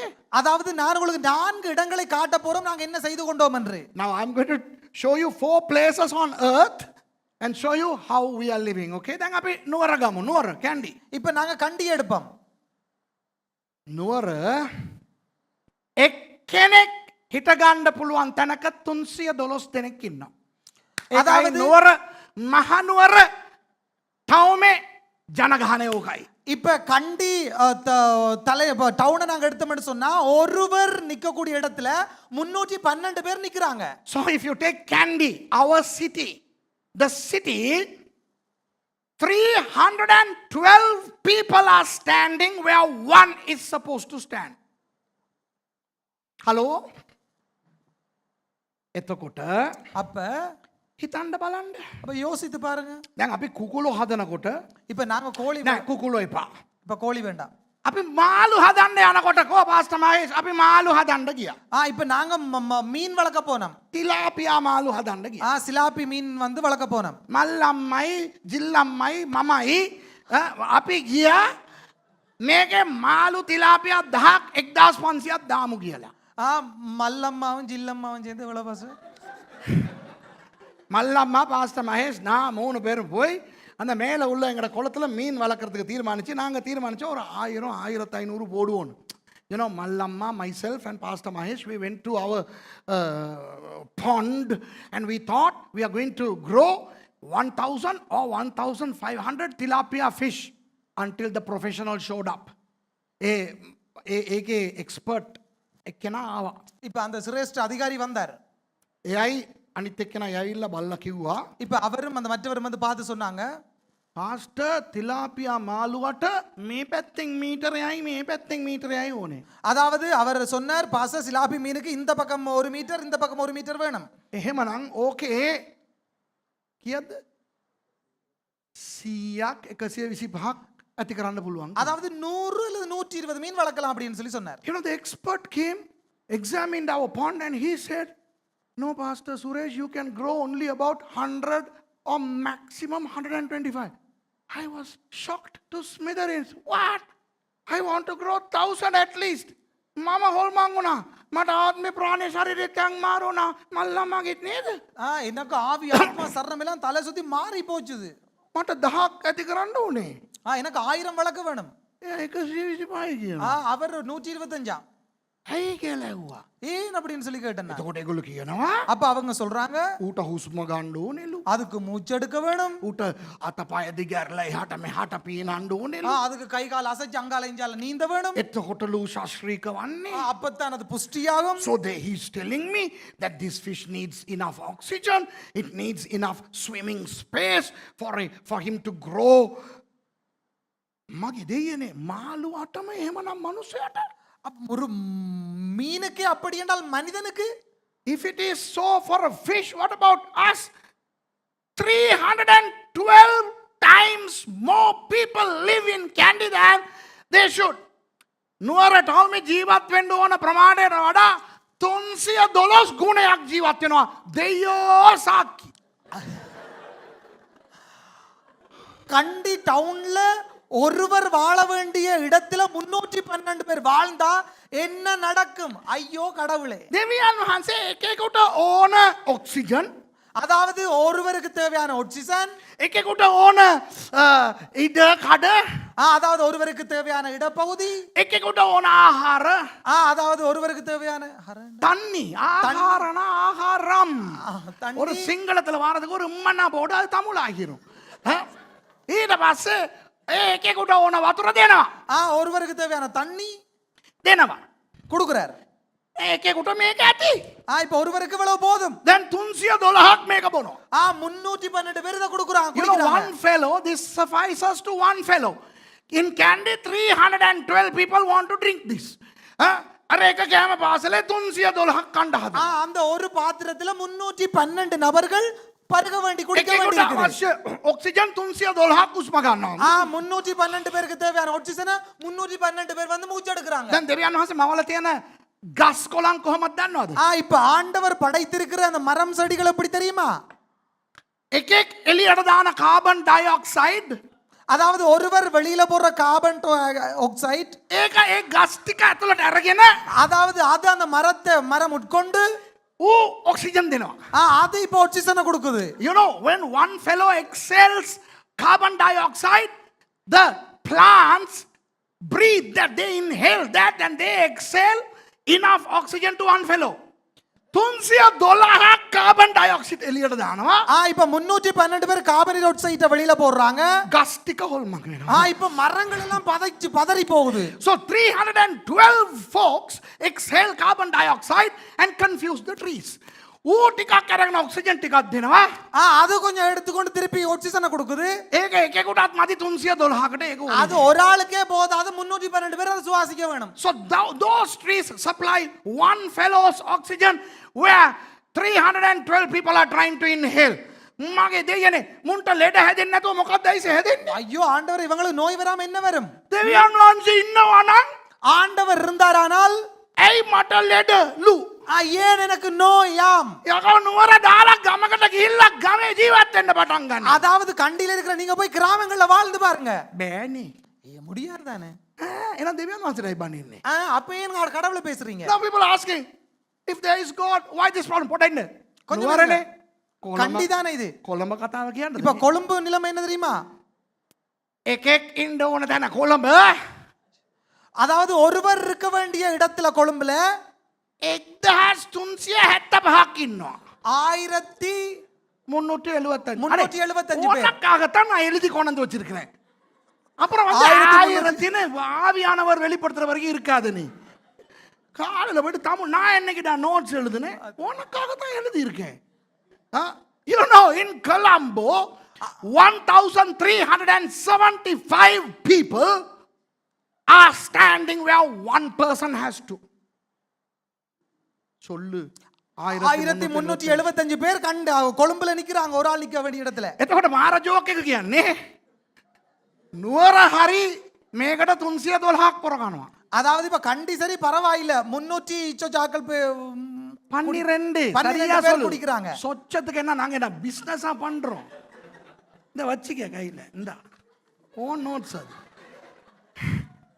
In Kandy 312 people are fighting for one glass. In Colombo 1,375 people are fighting. Colombo 1,375ක් පොර ගන්නවා මේකට. கொழும்புல வந்து 1375 பேர் குடிக்கிறாங்க இத. යන්න ඕගොල්ලෝ යන්න කොළඹ යන්න. අන්න ජොබ් තියනවලු යන්න කොළඹ. சொல்லுங்க போங்க. අන්න කොළඹ කෙල්ලෙක් ඉන්නවලු. යන්න යන්න. කොළඹ යන්න. கொழும்பு போறீங்களா? තව ෂෝක්. இன்னொரு ஷோக். So go to Colombo. Leave Kandy and go to Colombo. Your life will be wonderful. I say oxygen නැතුව පෙනහැලි ප්‍රශ්න. அதாவது ஆக்சிஜன் இல்லாம இருதய பிரச்சனைகள், ලෙඩ நோய், හෘදාබාධ, இருதய நோய்கள், heart diseases, vascular diseases, intestine diseases. And then you can ask, if there is God, why am I like this? Why do I have to visit the Navaloka Asiri hospitals all the time? Devi kenek innawa nan ai man ledin indone. ஆண்டவரால் இருந்தால் ஏன் நான் இப்படி நோயாளியாய் மாற Devi வேண்டும்? kenek innawa nan ai mage wakugadu prashna. ஆண்டவர் இருந்தால் ஏன் எனக்கு இந்த பிரச்சனைகள், குஷ்டரோகமா? Deviyan was அவனுக்கு எந்த வியாதி முக்கியமோ அது அவன் சொல்லுவான், அவ்வளவுதான் இல்லையா? You see what I'm saying? Hey, here are two things. என்னுடைய செய்தியை இந்தியாவிலிருந்து பார்க்கிறவர்கள், you know those who are watching from India, இந்தியாவையும் பாலன காட்டிய අපි චෙන්නයි ගැන කතා කරමුද? චෙන්නයි இப்ப சென்னையை குறித்து பேசுவோம். இந்தியாவில இருந்து பார்க்கிறவங்களுக்கு එකෙක් ඉන්න ඕන තැන 1131ක් ඉන්නවා. ஒரு ஆள் இருக்க வேண்டிய இடத்துல 1131 பேர் இருக்கிறாங்க. You know, in Chennai, India, 1,131 fellows are consuming stuff of one person. මේ ඔක්කොටම ඇමරිකාවට යන්න ආසයි නේද? அமெரிக்காவுக்கு போக விருப்பம் தான் உங்களுக்கு எல்லாம் இருக்கும். ඔක්කොටම නිව්යෝක් බලන්න ආසයි නේ? අර ගෑණි මෙහෙම අර ලාම්පු අල්ලගෙන ඉන්න ගෑණි. நியூயார்க் போக விருப்பம் தான். அந்த ஒரு பெண் இப்படி பிடிச்சிருப்பாங்க. அந்த You all have to go to New York, don't you? You know, to see the Statue of Liberty. You know that ලාම්පු අල්ලන ගෑණි? නිව්යෝක් වල இப்ப நியூயார்க்ல එකෙක් ඉන්න ඕන තැන ஒரு ஆள் இருக்க வேண்டிய இடத்துல 12,328ක් ඉන්නවා ඔයි. காட்டுங்க பாஸ்டர். කාටවා 12,328 பேர் இருக்கிறாங்க. In New York, 12,328 people are standing where one should stand. Now, what am I trying to say? මම මොකද්ද මේ කියන්න இப்ப හදන්නේ? நான் என்ன சொல்ல முற்படுகிறேன்? දෙවියන් වහන්සේ ලස්සනට තමයි ඔක්කොම මවලා තියෙන්නේ. ஆண்டவர் அழகாகத்தான் எல்லாத்தையும் சிருஷ்டித்திருக்கிறார். අපි එක ගොඩේ ඉඳගෙන நாங்கள் ஒரே இடத்துல இருந்து கொண்டு තට්ටු ගෙවල් හදාගෙන மாடிக்கு மேல மாடியை கட்டி கொண்டு අපි අර එකෙක් හුස්ම ගන්න එක 1000ක් හුස්ම ගන්න හදාගෙන ஒருவர் சுவாசிக்க வேண்டிய காற்றை 1000 பேர் சுவாசித்துக் கொண்டு එකෙක් කන්න ඕන ඒවා 1000ක් කන්න උත්සාහ කරගෙන ஒருவர் உண்ண வேண்டியதை 1000 பேர் உண்டு கொண்டு දඟල ඉන්න නිසා இப்படியே போராடி கொண்டிருக்கிறபடினாலே මගේ දෙයන මේක විතරක් මට කතා කරන්න පුළුවන්. எனக்கு இதை மட்டும் பேச முடியும். And I can just talk on the topic of overcrowding. But I know you are all intelligent people. Now you see the problem of overcrowding. මෙවැනි ජන ජීවිත ප්‍රශ්න නිසා ඇතිවිය හැකි கேதவாචක ගැන ඔබ හිතලා බලා ගන්න. அதாவது இந்த மக்கள் திரளினாலே வரக்கூடிய பிரச்சனைகள் உங்களுக்கு விளங்கும். තේරුණාද මං කියන එක? புரிகிறதா? දෙවියන් වහන්සේ වරද්ද ගත්තේ නෑ. ஆண்டவர் குழப்பிக் கொள்ளவில்லை. අපි වරද්දගෙන நாங்கள் தான் குழப்பிக் கொண்டு දෙවියන් වහන්සේට බනිනවා. ஆண்டவரை பேசிக் கொண்டிருக்கிறோம். You know, we have messed things up by overcrowding and we are scolding God. දෙවෙනි එක, இரண்டாவதாக how do you say pollution in Sinhala? Pollution? Huh? සූලල් මාසඩයිදල් තමුල්ල මාසු වෙන එක මොකද නෑ පරිසර දූෂණය දෙවැනි එක சூழல் மாசடைதல். okay pollution hello අපි දැන් වාහන පාවිච්චි කරනවා இப்ப நாங்கள் வாகனங்கள் பாவிக்கிறோம். ඒවයි ඩීසල් දුම அதுல டீசல் புகை, පෙට්‍රල් දුම பெட்ரோல் புகை, ගුවන් යානා යනකොට එයාක්‍රාෆ්ට් ෆියල් කෙරසින් ඔකට දන්නවද ඒරප්ලේන් දුවන්නේ භූමි තෙල් වලින් කියලා දන්නවද කී දෙනෙක් දන්නේ නැද්ද அதாவது விமானம் ஓடுறது மண்ணெண்ணெயில எத்தனை பேருக்கு தெரியாது? how many of you don't know that the aircraft fuel is a refined kerosene oil how many didn't know that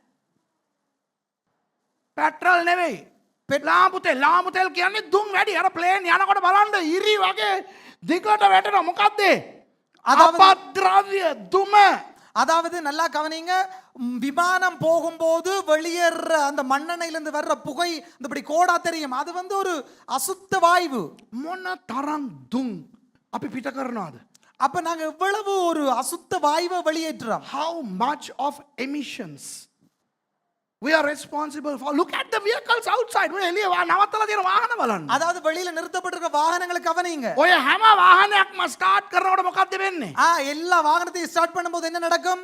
අම්මෝ මේ පරිසරය දූෂණයට ලක් වෙනවා சூழல் மாசடையும். okay every time you start you ignite these vehicles you are sending pollution into the atmosphere okay ඊළඟට කුප්පයි அதுக்கு பிறகு குணு කුණු okay garbage you know garbage is a major problem in the world අද අපද්‍රව්‍ය කුණු ලොකු ප්‍රශ්නයක් වෙලා තියෙනවා இன்றைக்கு மாசடை இந்த குப்பைகள் பெரிய பிரச்சனையா இருக்குது உலகத்துல. ළඟදී කොළඹ දන්නවද අර කුණු මේවා ඒක කඩාගෙන ගිහිල්ලා මිනිස්සු මැරුණා அதாவது அந்த குப்பை மலையா குப்பை மலை உடைத்து மக்களுக்கு பாதிப்பு வந்துச்சு கடந்த මේ நாட்கள்ல. කුණු නිසා මේ විෂ බීජ බෝ වෙනවා அதாவது இந்த குப்பைகளினாலே நிறைய கிருமிகள் உற்பத்தி ஆகுது. garbage becomes food to microorganisms and unwanted disease carrying rodents like rats and mice okay ඊළඟට அதுக்கு பின்பதாக මේ කැනීම් අහල්ව அகழ்வு. you know when you unearth fossilic fuels like the crude oil what is crude oil these are segmentized fossils ඒ කියන්නේ ඒ කාලේ ඉඳන් පොළොව යට භූගත වෙලා තියෙන ඒ දේවල් තමයි දැන් ඔය මේ මොකද්ද බොර තෙල් මෙන් මතුවෙන ඒවා කැනීම් කරලා ගන්නවා එළියට அதாவது அந்த நாட்கள்ல புதை உண்ட அந்த காரியங்கள் குப்பைகள் தான் கனி பொருட்களாக வெளிவருகிறது. ඒවා නිසාද ලෝකෙට ඇති වෙලා තියෙන හානිය அதாவது இதனால உலகத்துக்கு நடந்திருக்கிற பாதகம். ඕසෝන් පටලය හිල් වෙලා ஓசோன் படை ஓட்டை ஆயிட்டுது. එළියට ගිහලා බලන්න you know the ozone layer has holes now we have a holy ozone layer my goodness okay what about deforestation කැලෑ කපන එක வன அழிப்பு. මිනිස්සු මොනවද කරන්නේ කැලෑ කපනවා அதாவது மக்கள் என்ன செய்றாங்க? காட்டை வெட்டுறாங்க. කැලෑ කපනකොට காடு வெட்டப்படும் பொழுது වරුසාව අඩු වෙනවා மழை குறைகிறது. කැලේ සත්තුන්ට යන්න දිහාවක් නැහැ காட்டு விலங்குகளுக்கு போக இடம் இல்லாமல் you know போகிறது. when you cut down trees you know you are causing harm to the regular rainfall and you are destroying the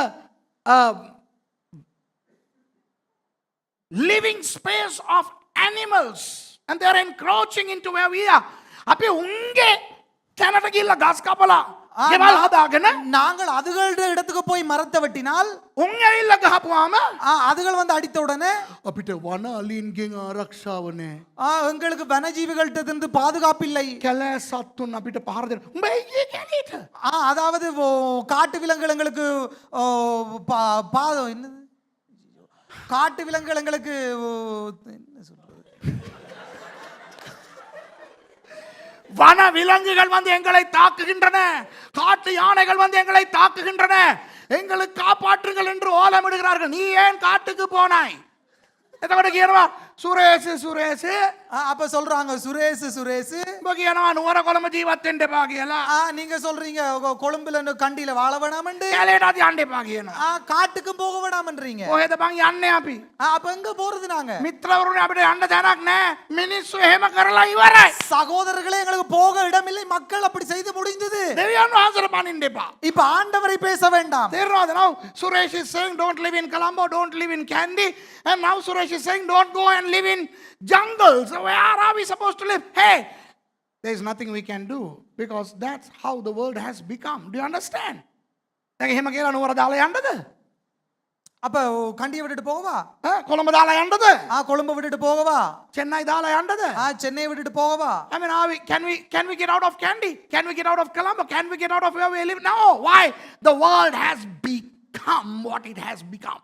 මේ ලෝකේ ඒ වගේ වෙලා ඉවරයි හලෝ කරන්න දෙයක් නැහැ. உலகம் அப்படி நடந்து முடிந்தது, செய்ய வழி இல்ல.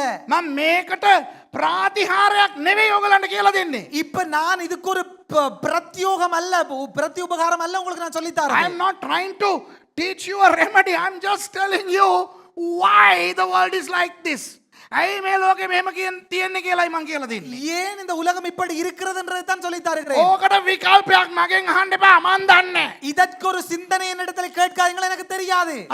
Don't ask me what should we do. I don't know. If you know, you tell me. ඔයගොල්ලෝ දන්නවනම් මට ඕගොල්ලෝ කියන්න. உங்களுக்கு தெரியுமென்றால் எனக்கு சொல்லி தாருங்கள். ඊට පස්සේ அதுக்கு பின்பதாக සද්දේ සත්තම් noise pollution මේ අපේ ඉඩමේ මුදුනට ගිය ඉරිදා ටික දිනක් ආවා. இப்ப எங்களுடைய இந்த இடத்தின் உச்சிக்கு நீங்க சில பேர் வந்தீங்க. ඔය එදා මං කාන්තිවයි රෙබේකාව එකරගෙන ගිහිල්ලා අතන්ට ගිහිල්ලා இப்ப நான் சிஸ்டர் காந்தியன் ரெபேக்காவும் அந்த இடத்துக்கு கூட்டி கொண்டு போய் මෙතන ඉස්සරහා ගෙනියලා இங்க முன்னு கூட்டி கொண்டு போய் කොරෝනා දවස්වල இந்த கொரோனா நாட்களிலே කාන්තිව මේ පැත්තින් දෙව්වා රෙබේකාව මේ පැත්තින් දෙව්වා. මං කිව්වා උඹලා දෙන්න කට වහපල්ලා කිව්වා. இப்ப காந்தி சிஸ்டர் இந்த பக்கம் வச்சு ரெபேக்கா அந்த பக்கத்துல வச்சு சொன்னேன், இங்க ரெண்டு பேரும் வாயை மூடணும். පාස්ටර් තුෂාරයි පාස්ටර් මුණසිංහයි දෙන්නම දන්නවා ඕක තමයි කරන්නම බැරිම දේ කියලා. அதாவது பாச முனசிகையும் பாச துசாரைக்கும் தெரியும், இதுதான் செய்யவே முடியாத ஒன்று. මේ ඒගොල්ලන්ගේ භාර්යාවන්ගේ කටවල් වහන්න බෑ. හැබැයි මම ඒ දේ කරා. හalleluya. அவர்களுடைய மனைவிகளுடைய வாய்களை மூட முடியாது, ஆனால் நான் அதை செய்தேன். அல்லேலூயா. So I got Pastor Munasingha's wife Kanti and sat her on this side, got Pastor Tushara's wife Rebecca and sat her on this side, and I told them, now shut up. Okay? Now just listen to the nature. මේ ඇහෙන සද්ද වලට විතරක් දැන් සවන් දෙන්න. நான் சொன்னேன், இந்த கேட்கிற இந்த ஒலிகளுக்கு மாத்திரம் செவி கொடுங்கள் அப்படின்னு சொல்லி. කුරුල්ලන්ගේ හඬ. குருவிகளுடைய சத்தம், අර හුළඟ හමන සද්දේ. காற்று வீசும் சத்தம். Listen to the birds chirp and the winds that brush the trees. ඊට පස්සේ අර වලාකුළු දිහා බලන්න. மேகங்களை நோக்கி பாருங்கள். මේ ඔක්කොම බලන්න. இவைகள் எல்லாம் பாருங்கள். මම බොරු කියන්නේ අර දෙන්න ඩයල් දෙක ඉන්නවා මේ දාන්න. நான் பொய் சொல்லவில்லை, அந்த இருக்கிறாங்க, வந்திருக்காங்க. අහලා බලන්න මම කියන එක ඇත්තද කියලා. கேட்டு பாருங்கள் நான் சொல்வது பொய்யா சரியா. Those two creatures are there so you can ask.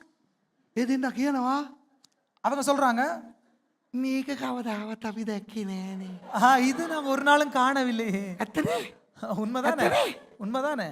They both are saying, we never saw it. This we are living here. අපි මේ තමයි ජීවත් වෙන්නේ. இங்கதான் நாங்க வாழுறோம். ඇයි දන්නවද බැරි? ஏன் தெரியுமா முடியவில்லை? හැම තැනම ලෝකේ කචකචේ. எல்லா இடத்துலயும் today the world is a loud place. Vehicles moving, the honking, okay, and machines working, එක යන්ත්‍ර උපකරණ ශබ්ද, සින්දු, එතකොට වාහනවල ශබ්ද, අද ලෝකේ ස්වභාවික ශබ්ද අහන්න තැන් අඩු වෙලා තියෙනවා. அதாவது இன்றைக்கு உலகத்திலே சுபாவ சத்தத்தை கேட்க முடியாமல் வாகனங்களுடைய சத்தம் பாட்டுகளுடைய சத்தம் இப்படி சத்தத்தினால் இந்த உலகம் நிரப்பப்பட்டிருக்கிறது. මට මේ දවස්වල හැම වෙලේම මම යනවා අපේ ඉඩමේ මුදුනට. அதாவது இந்த நாட்கள்ல நான் மலை உச்சிக்கு போறேன் காணியில. ඇයි දන්නවද? ஏன் தெரியுமா? ගියාම ඉස්සල්ලාම මම භුක්ති විඳින්නේ මර්සිගේ සද්දේ මෙතන නැහැ. அந்த இடத்துக்கு போன உடனே நான் முதலாவது அனுபவிக்கிறது அப்பா சிஸ்டர் மேர்சியினுடைய சத்தம் இல்லை. අර බලන්න එළියේ ඉන්න බලන්න හැටි අද මම ඉවරයි. අද ඔක්කොම මං ගැන යාඥා කරගන්න. அதாவது இன்றைக்கு எல்லாரும் பாஸ்டர்கா ஜெபிச்சு கொள்ளுங்க. இன்றைக்கு මම ඒක முடிஞ்சிருக்காது. විහිළුවට කිව්වේ. ஜோக்கு தான் சொன்னேன். No, it was a joke, Mercy. Okay. I really love your sound. මේ බලන්න අහන්න. ඇත්තට உண்மையாகவே අද මිනිස්සුන්ට ස්වභාවික ශබ්ද ඇහෙන්නේ නැති විදියට අපි විසින් මනුෂ්‍ය විසින් ඉදිරිපත් කරන ශබ්ද වැඩි වෙලා තියෙනවා. இன்றைக்கு உலகத்திலே இயற்கையினுடைய ஒலிகளுக்கு செவி மடுக்க முடியாதபடிக்கு மனிதனினால் உற்பத்தி செய்யப்பட்ட சத்தத்தினூடாக உலகம் நிரப்பப்பட்டிருக்கிறது. You know, today people can't hear the natural sounds and they are now hearing almost all the time sounds manufactured by people. Then telephone වල මාර app එකක් ඇවිල්ලා තියෙනවා දැන්. இப்ப டெலிபோன்ல ஒரு ஆப் ஒன்று வந்திருக்குது. A funny app has been on smartphones now. මොනවද දන්නවද? අර හොඳට නිදා ගන්න එක එක ස්වභාවික හඬ වහින සද්දේ අර රෑතින් බල්ලෝ බුරන සද්දේ ඒ ඇප් තියනවද ඔයගොල්ලන්ගේ ෆෝන් වල? ඕනම ෆෝන් එකේ තියෙනවා ඕක. இப்ப வந்து போன்ல வந்திருக்குதுன்னு சொன்னா மனிதன் தூங்கும் போது அருமையான ஒலிகள் இயற்கையின் ஒலிகளை போட்டுட்டு நன்றாக தூங்கக்கூடிய அந்த தூரத்தில் நாய் குலைக்கிற சத்தம் ஒரு காற்றடிக்கிற சத்தம் போன்ற அருமையான இயற்கையின் சத்தங்கள் வந்திருக்கின்றன. Now the sound of rainfall, the sound of the jungle, the sound of animals, and you know these are on apps so that you can switch it on and then you can sleep. අනේ මොන තරම් ලැජ්ජාවක්ද hello අපිට. எவ்வளவு வெக்கம் எங்களுக்கு. දෙවියන් වහන්සේ මේව ලෝකයක් තමයි අපිට දුන්නේ.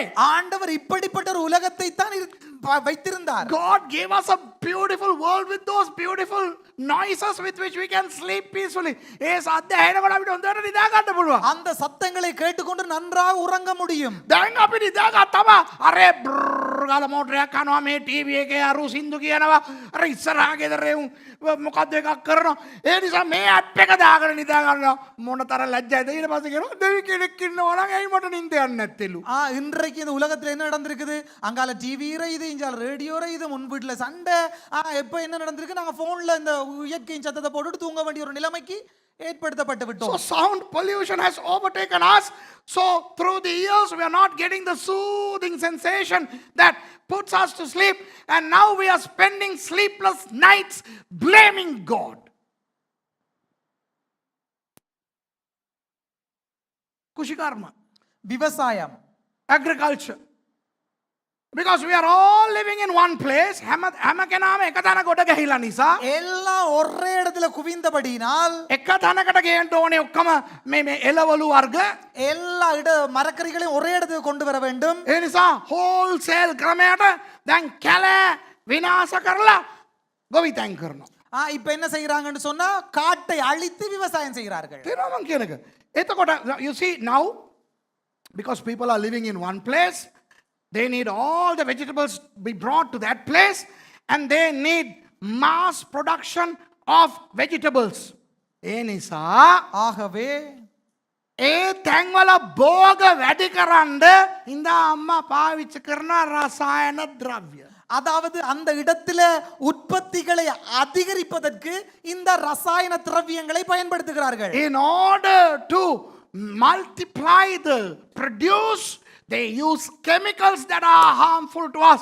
ඕගොල්ලෝ කන ගෝවා, ඕගොල්ලෝ කන බෝංචි, ඕගොල්ලෝ කන කැරට් සමග මොන තරම් විෂ සහිත රසායන ද්‍රව්‍ය ඔයගොල්ලෝ කනවද දන්නවද? நாங்க சாப்பிடுற போஞ்சி கரட் அதே மாதிரி கோவாவில் எவ்வளவு ரசாயனம் இருக்குன்னு சொல்லி நமக்கு தெரியுமா? The vegetables that you eat, my goodness, how much of poisonous intakes are happening when you eat your vegetables. What about polythene and plastic? Plastic දේවල්, polythene දේවල් අද ලෝකෙ විනාශ කරගෙන යනවා. பிளாஸ்டிக் பொலித்தீன் உலகத்தை அழித்து கொண்டிருக்கிறது. එතකොට දෙවෙනි එක මොනවද? இரண்டாவதாக என்ன? මේ පරිසර දූෂණය. இந்த இயற்கை சூழல் மாசடைந்து விட்டது. So the pollution. Who is the cause of pollution? Animals, God, angels, or people? දැන් මේ පරිසර දූෂණයට හේතුව இந்த சூழல் மாசுக்கு දෙවියන් වහන්සේද ஆண்டவரா දේවදූතයෝද? தேவதூதனா ඇයි යක්ෂයාද பிசாசா ඌද පොලිතින් විශ් කරන්නේ? அவனா வந்து பொலித்தீன வீசுறான். එතකොට සත්තුද? விலங்குகளா? හැබැයි මනුස්සයාද? ஆனால் மனிதனாலே. තුන්වෙනි එක மூன்றாவதாக විනාශ වීම. அழிவடைதல். You know, extinction. ඔන්න අහගන්න. கேளுங்க. My goodness. ගස් කොළන් වැනි ශාක සහ සත්ව මක්ෂ පක්ෂ ඒ දේවල් වල அதாவது விலங்கு இந்த இயற்கை இந்த படைப்புகளிலே මේ වෙනකොට இதுவரை මම කියන එක ලියාගෙන බලන්න මං ඇත්තද කියන්නේ කියලා. நான் சொல்லுவதை எழுதி கொண்டு நான் சொல்வது சரியானு நீங்க பார்த்துக்கொள்ளுங்க. කෝටි 500ක ශාක සත්ව මක්ෂ පක්ෂ දැනට පොළොව තලින් සම්පූර්ණයෙන් විනාශ වෙලා තියෙනවා. 500 கோடி உயிரினங்கள் பூமியில இல்லாமல் அழிவடைந்து விட்டது. There have been 5 billion extinctions recorded so far. Recorded. Unrecorded, we don't know. Innumerable.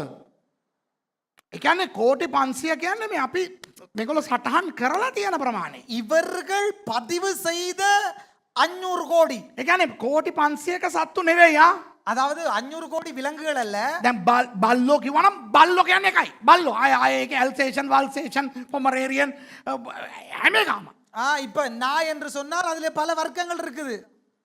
தெரு நாய், சோரி நாய், எல்சேஷன், அந்த நாய், இந்த நாய், எல்லா நாயும் ஒரு அது எல்லாம் ஒன்று. ஒக்கම එකයි. Now when you take dogs, that's one, right? I mean, it could be German Shepherd, Candy Shepherd, whatever. But just one. So like that, 5 billion species have gone extinct. What a pathetic creature is man. කෝටි 500ක් මිනිස්සු නිසා. මිනිස්සු නිසා විනාශ වෙලා. 500 கோடி உயிரினங்கள் மனிதனாலே அழிக்கப்பட்டிருக்கிறது. දෙවියන් වහන්සේද විනාශ කරේ. ஆண்டவர் அழித்தார். ඒ සත්තුන්ගෙන් කොච්චර වාසි මිනිසට ලැබෙනවද? அந்த விலங்குகளூடாக எவ்வளவு அருமைகள் மனிதனுக்கு கிடைத்திருக்குமா இருக்கும். How many benefits are there through these species, those trees and those. Okay? එතකොට කොච්චරක් ඉතුරු තියනවද? அப்ப எவ்வளவு மீதி இருக்குது? ලක්ෂ 87ක්. அதாவது 87 லட்சம். 8.7 million species are still alive, of which 50% will be destroyed by year 2100. Go. අවුරුදු 2100 වෙනකොට දැන් 2020 නේ. ඉතින් අවුරුදු 80කින් ඕකෙන් භාගයකුත් නැති වෙන්න යනවලු. இன்னும் 80 வருஷத்துல அதுவும் இல்லாம போயிடுமா? තේරෙනවද මං කියන එක? விளங்குதா நான் சொல்றது?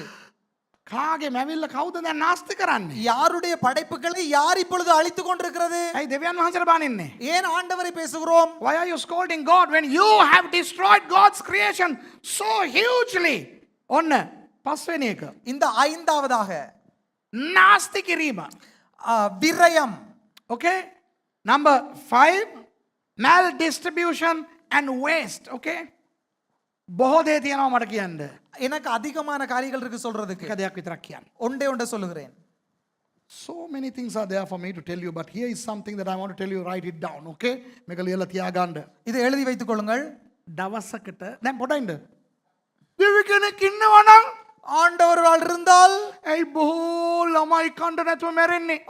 ஏன் இவ்வளவு பேர் பிள்ளைகள் சாப்பிட இல்லாம சாகுறாங்க? එතියෝපියාවේ මැරෙනවා. எத்தியோப்பியாவுல சாகுறாங்க, සූඩාන් වල මැරෙනවා. சூடான்ல சாகுறாங்க, ඇයි ඉන්දියාවේ අපේ ලංකාවේ හිටම් මැරෙනවා? இந்தியாவில எங்களுடைய இலங்கையில கூட You know, millions of people are starving in Ethiopia, in many African countries, Sudan, India, Sri Lanka. Why, if there is a God? Wait a minute. මෙන්න අහගන්න මේක. கேளுங்க இத. හැමදාම ஒவ்வொரு நாளும் දවසකට ஒரு நாளைக்கு දසකෝටි 833 ලක්ෂ කිලෝ කෑම ලෝකේ නාස්ති වෙනවා. ஒரு நாளைக்கு 10,833 கோடி கிலோ உணவு விரயமாகுது. එනිකර සිස්ටර් රෝසි සේනානායක කියනවා මේකට.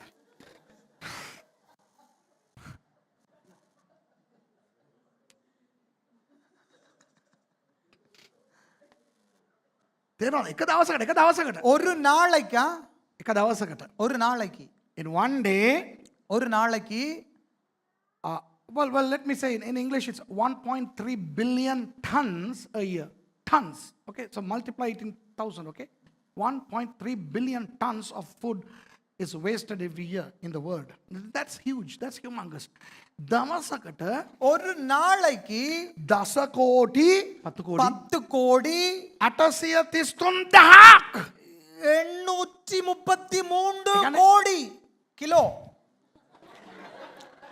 දසකෝටි 10 கோடி 83 ලක්ෂ 833 3,000 හරි 3000 කිලෝ கிலோ කෑම නාස්ති වෙනවා. உணவு விரயமாகுது. දැන් සමහර රටවල් වල இப்ப சில நாடுகளிலே නිෂ්පාදනය ඕනවට වඩා නිෂ්පාදනය කරනවා ගිහිල්ලා මුහුදේ හලනවා. இப்ப தேவைக்கு அதிகமாக உற்பத்திகள் செய்யப்பட்டு கடல்ல கொட்டப்படுகிறது. In many countries, overproduct produced food items are discarded into the ocean sometimes. Now, if only the maldistribution stops, if all that food is distributed, everybody has enough to eat. Okay? මේ කෑම හැම තැනටම ගානට යන්න පුළුවන් නම් இந்த உணவு எல்லா இடத்திலும் பகிர்ந்து செல்லப்படுமானால் හැම කෙනාටම කන්න තියෙනවා. எல்லாருக்குமே சாப்பிட இருக்குது. එනවද? புரியுதா? මම එකට ඉවර කරාට කමක් නැද්ද? நான் 1 மணிக்கு முடிச்சா பிரச்சனை இல்ல தானே? Is it okay if I finish at 1 o'clock? Well, whether you like it or not, that's how what I'm going to do. ඔගොල්ලෝ හා කිව්වත් එපා කිව්වත් ඒක තමයි මම කරන්න ඕනේ. நீங்க ஓமண்டாலும் இல்லைண்டாலும் அதான் நடக்க போகுது. ඔන්න 6 වෙනි එක. ஆறாவதாக ආත්මාර්ථකාමීකම, சுயநலம், self-centeredness. There are fights in the world. ඔන්න සණ්ඩු තියෙනවා. சண்டைகள் இருக்கிறது. කායින් ආබේල් අරගත්තා. காயினும் ஆபேலும் மூட்டிக் கொண்டார்கள். ඔබ හිතනවා දෙවියන් වහන්සේලා එපා එපා. ஆண்டவர் பேசுறோம், ஐயோ விட விட விட விட. එච්චරට දෙවියන් වහන්සේ පීචම්ද? அவ்வளவு ஆண்டவர் கீழ்த்தனமானவரா? Do you expect God to come and separate Cain and Abel? Don't fight, you boys, naughty.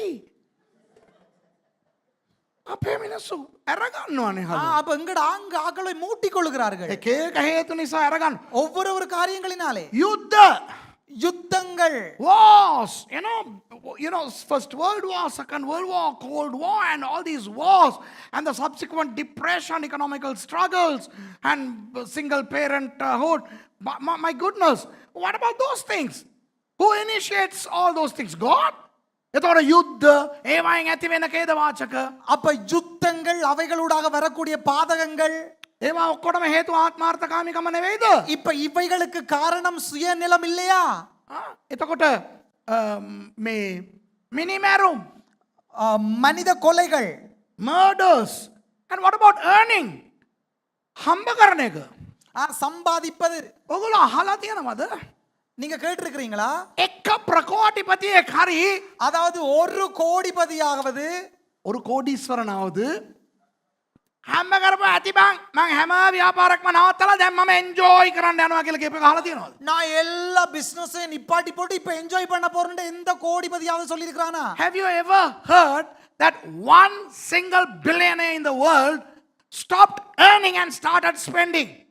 Take Bill Gates. Hey, Bill Gates, you may try to kill me. You won't, because I'm not coming to America soon. Right? By the time I come, you'll forget me. Now, Bill Gates, one of the billionaires in the world, has he stopped earning? He's still earning. Are Microsoft lokka Bill Gates inna neda? Microsoft உரிமையாளர் bill gate இருக்கார் தானே ලෝකේ ධනවතුන්ගේ එකෙක්. அவர் உலக பணக்காரங்களில் ஒருவர் දැන්වත් හම්බ කරන එක නවත්තලා වියදම් කරපන්කෝ දෙයියා. இப்ப சம்பாதிக்கிற நிப்பாடி போட்டு அனுபவியப்பா උත්‍රාම හම්බ කරනවා. இன்னும் உழைக்கிறார் Richard Branson from England. එංගලන්තේ රිචඩ් බ්‍රැන්සන් Virgin chain එකේ අයිතිකාරයා. வேர்ஜின் செயின் என்ற உரிமையாளன் ඒ කියන්නේ Virgin chain එක නෙවෙයි. ඒක ගුවන් යානා, කෝච්චි, ටීවී එන මේවා තියෙනවා. அதாவது சங்கிலியனுடைய உரிமையாளர் அல்ல விமானங்கள் அப்படி பெரிய நிறுவனங்களுடைய அதிபதி Those of you who are from England, you know Richard Branson. Has he stopped earning? එයා දැන් අපේ හම්බ කරන එක නවත්තලාද? இப்ப அவர் சம்பாதிப்பதை நிறுத்தி விட்டாரா මගේ දෙයනේ. ප්‍රකෝටිපතිවරු என்ற ஆண்டவரே கோடீஸ்வரர்கள் අනේ මේ කවුරු හරි එකෙක් මේ ලෝකෙ එකෙක් දෙන්න එපා. එකෙක් පෙන්නන්න. අනේ හම්බ කරලා ඇති. දැන් මං ගෙදර ඉඳන් මේක එන්ජොයි කරන්න යනවා. එකෙක් නෑ. ஒருவர் ரெண்டு பேர் வேண்டாம் ஒருவரை காட்டுங்கள் யாராவது தொழிலை நிறுத்திவிட்டு நான் இனி வீட்டில் இருந்து இதை அனுபவிக்க போகிறேன் என்று சொல்லுகிற ஒருவர் හම්බ කරලා මට තේරෙන්නේ නැහැ මොනවටද හම්බ කරන්නේ. சம்பாதித்து சம்பாதித்து சம்பாதித்து என்ன செய்யற போகிறார்கள் என்று எனக்கு தெரியவில்லை People want to earn and earn and earn and earn. I don't know why they want to earn even after having earned what they need and want. Self-centered. We are living in a very selfish world. අපි ජීවත් වෙන්නේ පුදුමාත්මාර්ථකාමී ලෝකෙක. நாங்கள் வாழ்வது மிக சுயநலமான ஒரு உலகத்திலே 7. ஏழாவதாக මනුෂ්‍ය විසින් ඇති කරන ලද ඛේදවාචක. மனிதன் மூலம் ஏற்படுத்தப்படும் அனர்த்தங்கள் Okay, now these are tragedies that are caused by humans.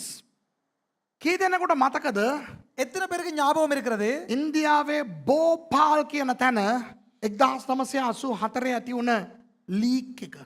1984 ஏற்பட்ட யுத்தம் யாருக்கு யுத்தம் அனர்த்தம் அனர்த்தம் யாருக்கு ஞாபகம் இருக்கிறது போபால் இந்தியாவில் இருக்கிற போபால்ல அந்த அணு கசிவு. Okay, it started to leak, right? 3,700 plus people died. 3,700 ගානක් මැරුණා in India, Bhopal. 3,700 பேரு கிட்ட செத்து போனாங்க. Okay. එතකොට තව මගේ දේන 1974 පටන් ගත්තා. 1974 ஆரம்பித்தது உலக சுற்றாடல் தினம், United Nations. The United Nations started the World Environment Day in 1974. Okay? June the 5th. June පස්වෙනිදා. ஜூன் 5வது நாள். හැම අවුරුද්දෙම ජූනි 5 වෙනිදා. எல்லா வருஷத்திலேயும் ஜூன் 5வது நாள். එක්සත් ජාතීන්ගේ සංගමය විසින් හැම අවුරුද්දටම අලුත් මාතෘකා දාලා ආපහු අපේ මේ පරිසරය හරි ගස්සන්න හදනවා බෑහලු. சுயாதீன சபைகளினாலே சுயாதீன சபைகள் FFCSலுக்கு போயிட்டான். எந்த தெய்வமே. ஐக்கிய நாடுகள் சபையினாலே 1974 ஜூன் 5ஆம் தேதியில் இருந்து ஒவ்வொரு வருடமும் ஜூன் 5ஆம் தேதி உலக சுற்றாடல் தினம் நடத்தப்படுகிறது. அதில் ஒவ்வொரு வருஷமும் ஒவ்வொரு தலைப்பில் சுற்றாடலை சுத்திகரிக்கும் பணியில் அவர்கள் ஈடுபடுகிறார்கள். ஒரு நாளும் அது சாத்தியமாகாது. Okay? Man-made tragedies are abounding. තව දේවල් තියෙනවා. இன்னும் காரியங்கள் இருக்கிறது. දේශපාලනය ලෝකේ. அரசியல், உலகத்தின் அரசியல். කොච්චර භයානක දේවල් දේශපාලනය නිසා සිදු වෙනවා. எவ்வளவு காரியங்கள் அரசியலினாலே நடக்கிறது. How many tragic things are happening because of world politics, okay? What about religions? ஆகம். மதங்களுக்கு என்ன நடக்கிறது? මේ ආගම එක අනිත්‍යවම මරනවා. இந்த மதக்காரர்கள் மற்ற மதக்காரர்களை கொல்லுகிறார்கள். අනිත්‍යව උන්ගේ දේවල් පුච්චනවා. அவர்கள் இவர்களுடையதை எரிக்கிறார்கள். These religions attack the other religions, though they attack these religions. My goodness, what about economy? එතකොට ආර්ථිකය பொருளாதாரம் භයානකයි නේද? பயங்கரம் தானே. දැන් ඔයගලන්ට තේරෙනවද මම දැන් ඉවර කරන්න ලෑස්ති. இப்ப நான் முடிக்க ஆரம்பித்து ஆயத்தம். I want to stop now. But if I want, I can go on for months showing you how man has destroyed God's wonderful word. දෙවියන් වහන්සේ ලස්සනට මවලා දුන්න ලෝකේ ஆண்டவர் அழகாக படைத்து கொடுத்த இந்த உலகத்திலே මනුෂ්‍ය විනාශ කරපු ආකාරය மனிதன் அழித்த முறைமைகளை கண்டீர்களா? මට පුළුවන් ඔයගලන්ට මාස ගණන් උගන්වන්න. இப்ப எனக்கு முடியும், மாச கணக்கு இதை படிப்பிக்க முடியும். දැන් හැබැයි ලාවට වුණත් ඔයගලන්ට තේරෙනවනේ. இப்ப மேலோட்டமா சரி உங்களுக்கு விளங்குது தானே? But you know at least in a peripheral manner who is the reason for what's happening. එනිසා දෙවියන් වහන්සේ කෙනෙක් ඉන්නවා නම් அப்ப ஆண்டவர் என்கிற ஒருவர் இருந்தால் මේ ලෝකේ ඇයි මෙච්චර ප්‍රශ්න කියලා ආය අහන්න එපා. இந்த உலகத்துல ஏன் இவ்வளவு பிரச்சனைகள் என்று இனி மறுபடியும் கேட்க கூடாது நீங்க. Don't ever ask again why are there so many calamities if there is God. God gave dominion to man and he doesn't interfere. And man has destroyed God's creation to what it is now. දෙවියන් වහන්සේ මුළු ලෝකෙම ලස්සනට මවලා ஆண்டவர் முழு உலகத்தையும் அழகாக படைத்து මනුෂ්‍යයට දුන්නා පාලනය කරන්න. மனுஷனுக்கு ஆட்சி செய்ய கொடுத்தார். මනුෂ්‍ය අනාගත්තා. மனுஷன் குழப்பிக் கொண்டான். මේ තත්ත්වයට ගෙනාවා. இந்த நிலைமையை கொண்டு வந்தார். ඉවර කරන්න කලින් මම සමහර දේවල් කියන්න ඕනේ. இப்ப நான் முடிக்க முன்பதாக சில காரியங்களை சொல்ல I வேண்டும். want to tell you certain things before I close. Now, this world, has it lost its entire beauty? No. මේ ලෝකේ இப்ப இந்த உலகமானது ඒ සම්පූර්ණ ලස්සන නැති කරගෙන තියෙන්නේ முழு அழகையும் இழந்து போயா இருக்குது? නෑ. இல்லை. තවමත් මේ ලෝකේ ලස්සනයි. இப்ப இன்னும் இந்த உலகம் அழகா இருக்குது. නේද? இல்லையா? හවුද නැද්ද? ஓமா இல்லையா? ලස්සනයි. அழகு. හැබැයි ஆனால் මේ ලස්සන ලෝකේ ශාපලත් ලෝකයක්. ஆனா இந்த அழகான உலகம் ஒரு சாபமான உலகம். This world is a cursed world. Okay? Look at Genesis chapter 3 and what's the verse? උත්පත්ති පොතේ දෙවියන් වහන්සේ ශාප කරා. ඒ පදේ මට පෙන්වන්න ඕනේ කාට හරි මම ඒක තීරණය කරලා හිටියේ නෑ පෙන්වන්න. 3:17. அதாவது 3:17. Okay. උත්පත්ති 3:17 බලන්න. 3:17 பாருங்க ஆதியாகமம். උන්වහන්සේ ආදම්ට කතා කොට නෙබේ භාර්යාවගේ හඬට ඇහුම්කන් දී නොකන්ට මා අනකල ගහෙන් කෑබැවෙන් නුඹ නිසා භූමිය ශාපලද්දිය. பின்பு அவர் ஆதாமை நோக்கி நீ உன் மனைவியின் வார்த்தைக்கு செவி கொடுத்து புசிக்க வேண்டாம் என்று நான் உனக்கு விலக்கின விருட்சத்தின் கனியை புசித்தபடியினால் பூமி உன் நிமித்தம் சபிக்கப்பட்டிருக்கும். And unto Adam he said, because thou hast hearkened unto the voice of thy wife, and hast eaten of the tree of which I commanded thee, saying, thou shalt not eat of it, cursed is the ground for thy sake. Cursed is the ground. It says ground, but it means the earth. Cursed is the earth. මේ පොළව ශාපලද්දියක්. තේරෙනවද?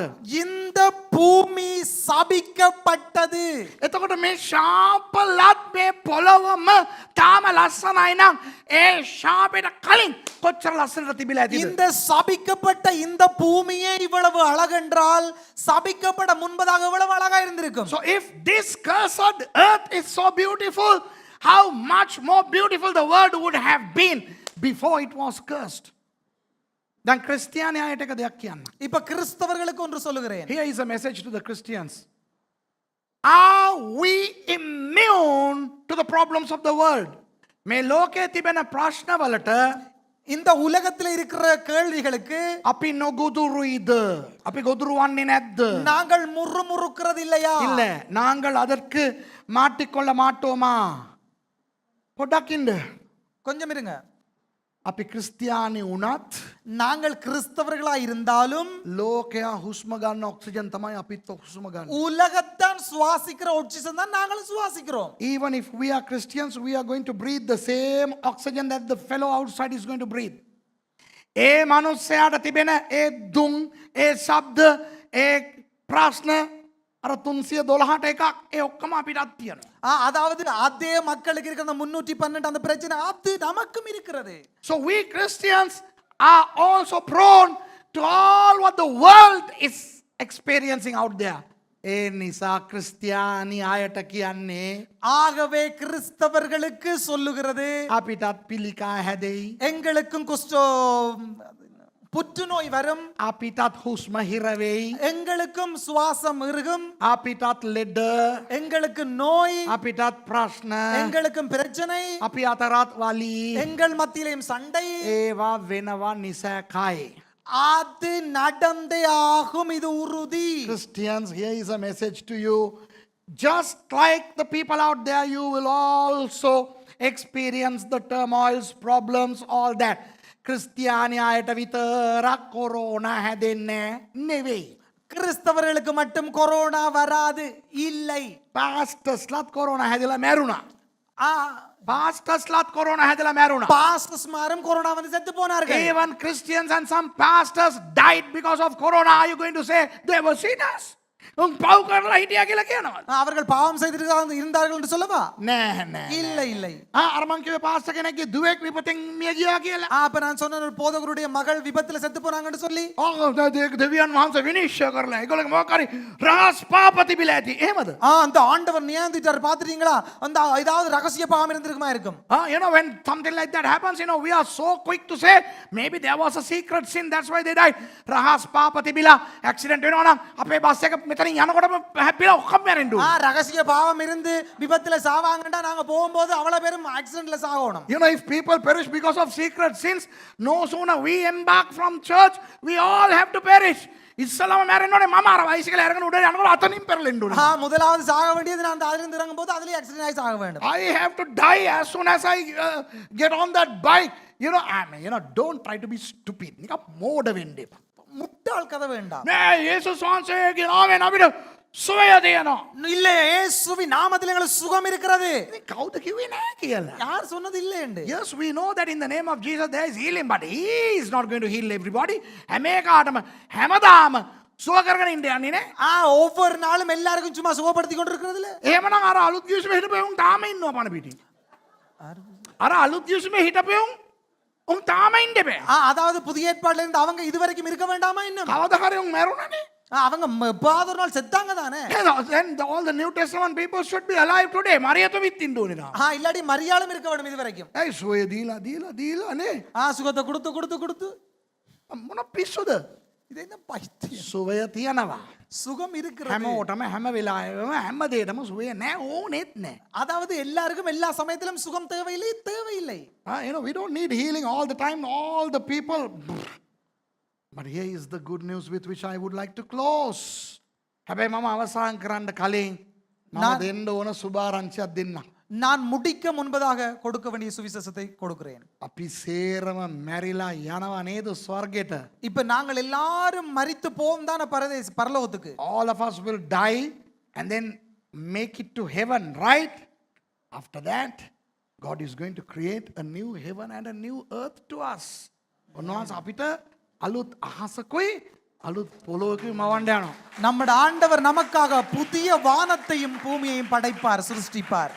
එලිදරව් 22 வெளிப்படுத்தல் 22ல 3:5 කියවමු. 3:5 வாசிப்போம். Now let's read Revelation chapter 2 verses 3 and 5, okay? Wow! කිසි ශාපයක් තවත් නොවන්නේය. Read it in English. And there shall be no more curse. There shall be no more curse. Wow! எசேக்கியேல் 2வது அதிகாரம் 43வது வசனம். இந்த வெளிப்படுத்தல் 22 இவர் 4வது அதிகாரத்தில் இருக்கிறார். உனக்கு தானே இந்த நோட்ஸ். நீ முல்லைத்தீவுக்கு கட்டாயம் போயிரு இந்த கிழமை. இனி ஒரு சாபமும் இராது. அது இனி ஒரு சாபமும் இராது. ඔක්කොම හලෙලුයා කියන්නකෝ. හලෙලුයා. මේ බලන්න. මට මේ ලෝකේ ප්‍රශ්නයක් නැහැ. මට මේ ලෝකේ ප්‍රශ්නයක් නැහැ. எனக்கு இந்த உலகம் பிரச்சனை இல்ல. මේ ලෝකේ බොහෝ ප්‍රශ්නයක් තිබ්බා තියෙනවා මම ගණන් ගන්නෑ. அதாவது இந்த உலகத்துல நிறைய பிரச்சனை இருக்கு, நான் கணக்கெடுக்கிறது இல்ல. You know, I have so many problems in the world. I don't give a damn. Do you know why? Because I'm on my way to heaven and I'm going to end up in the new heaven and in new earth where there is no curse. මම ස්වර්ගයට යනවා. நான் பரலோகத்துக்கு போவேன். අපිට දෙවියන් වහන්සේ අලුත් අහසක් අලුත් පොළොවක් මවලා දෙනවා. எங்களுக்கு ஆண்டவர் புதிய வானத்தையும் பூமியையும் படைத்து தருவார். ඒ ශාපයක් නැහැ. அங்கே சாபம் இராது. Hallelujah. Hallelujah. Glory to God.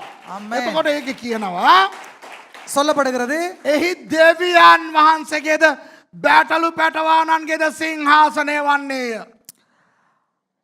தேவனும் ஆட்டுக்குட்டியானவரும் இருக்கிற சிங்காசனம் அதில் இருக்கும். But the throne of God and of the Lamb shall be in it. අම්මෝ ඒක නම් මරුවේ මරු. வாவ், இது அதிசயமான ஒன்று. නෑ இது super. Super. This is wonderful. ආපහු මිනිහට සිංහාසනය දුන්නා නම් ආපහු ඔක අනාගයි. திருப்பியும் சிங்காசனத்தை மனிதனுக்கு கொடுத்து அவன் திருப்பியும் குழப்பிக் கொள்வான். If the throne is given to man again, they will blow it again. But this time, God is not going to appoint anybody. He is going to rule. The Father and the Son. පියාණන් වහන්සේ, පුත්‍රයන් වහන්සේ, පැටවුණන් වහන්සේ කියන්නේ යේසුස් වහන්සේ. ඒ දෙවියන් වහන්සේ පාලනය කරන්න යනවා. பிதா குமாரன் அவர்கள் தான் ஆட்சி செய்ய போகிறார்கள். උන්වහන්සේගේ මෙහෙකරුවෝ උන්වහන්සේට මෙහෙ කරන්න ඕය. ஆண்டவருடைய ஊழியக்காரர்கள் அவர்களை சேவிப்பார்கள். And his servants shall serve him. Verse 5. එහි රාත්‍රියක් තවත් නොවන්නේය. அங்கே இரவு இராது. And there shall be no night there. ඒ නිසා වල්ලූරන්ට මදු දමන්නට අවශ්‍ය නැත.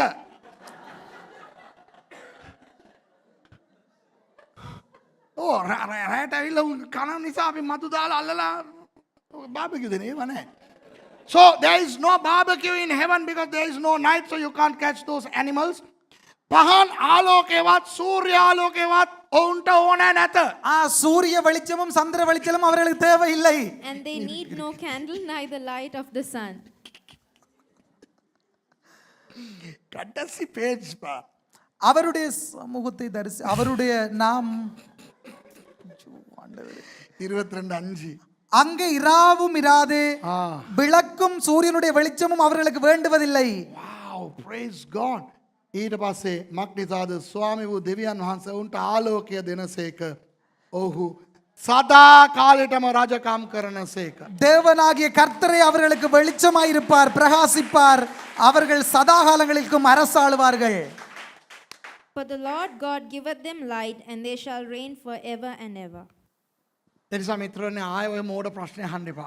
ஆகவே சகோதரர்களே, இந்த முட்டாள்தனமான கேள்வியை இனி கேட்க வேண்டாம். Don't ever ask this foolish stupid question. If there is God, why are these calamities? දෙවි කෙනෙක් ඉන්නවා නම් ඇයි මෙච්චර ප්‍රශ්න? ஆண்டவர் இருந்தால் ஏன் இவ்வளவு பிரச்சனை? උන්වහන්සේ ඉන්නවා. ஆண்டவர் இருக்கிறார். රජකම දුන්නා. ஆண்டவர் அரசாட்சியை கொடுப்பார். මෝ අනාගත්තා. அவர்கள் குழப்பிக் கொண்டார்கள். බලාගෙන ඉන්නවා. இவ பார்த்து கொண்டிருக்கிறார். ඇඟිලි ගහන්නේ. அவர் நோண்ட மாட்டார். කමන්නේ. කමක් නැහැ. பரவாயில்லை. මගේ මිනිස්සුන්ට කියලා මං තව එකක් හදනවා. என்னுடைய மக்களுக்கு என்று என்னொன்றை நான் செய்வேன். ඒක මං නියමට තියාගන්නවා. அதை நான் அருமையாக வைத்திருப்பேன். එකෙකුටවත් මම රජකම දෙන්නේ නැහැ. ஒருவருக்கும் நான் அரசாட்சியை கொடுப்பதில்லை. මමම පාලනය කරනවා. நானே அரசாளுவேன். ඕක තමයි ක්‍රිස්තියානිකාරයාගේ இதுதான் බලාපොරොත්තු. கிறிஸ்தவர்களுக்கான செய்தி. So God says, okay, I created the world and gave a perfect world to man, but he blew it. Now I don't interfere with him. So, but wait a minute, I'm going to create a new world and a new heaven to my people, and I'm not going to give my throne over to anybody. I am going to rule, and that's our eternal hope. Aren't we glad? අපි සන්තෝෂෙන් ජීවත් වෙමුද? நாங்க சந்தோஷமா வாழுவோமா? නැගිට සිට ඉක්මනට දෙන්නේ කයියෙන් යාඥා කරලා ඉවර කරන්න. எழும்பி 2 பேர் சத்தமாக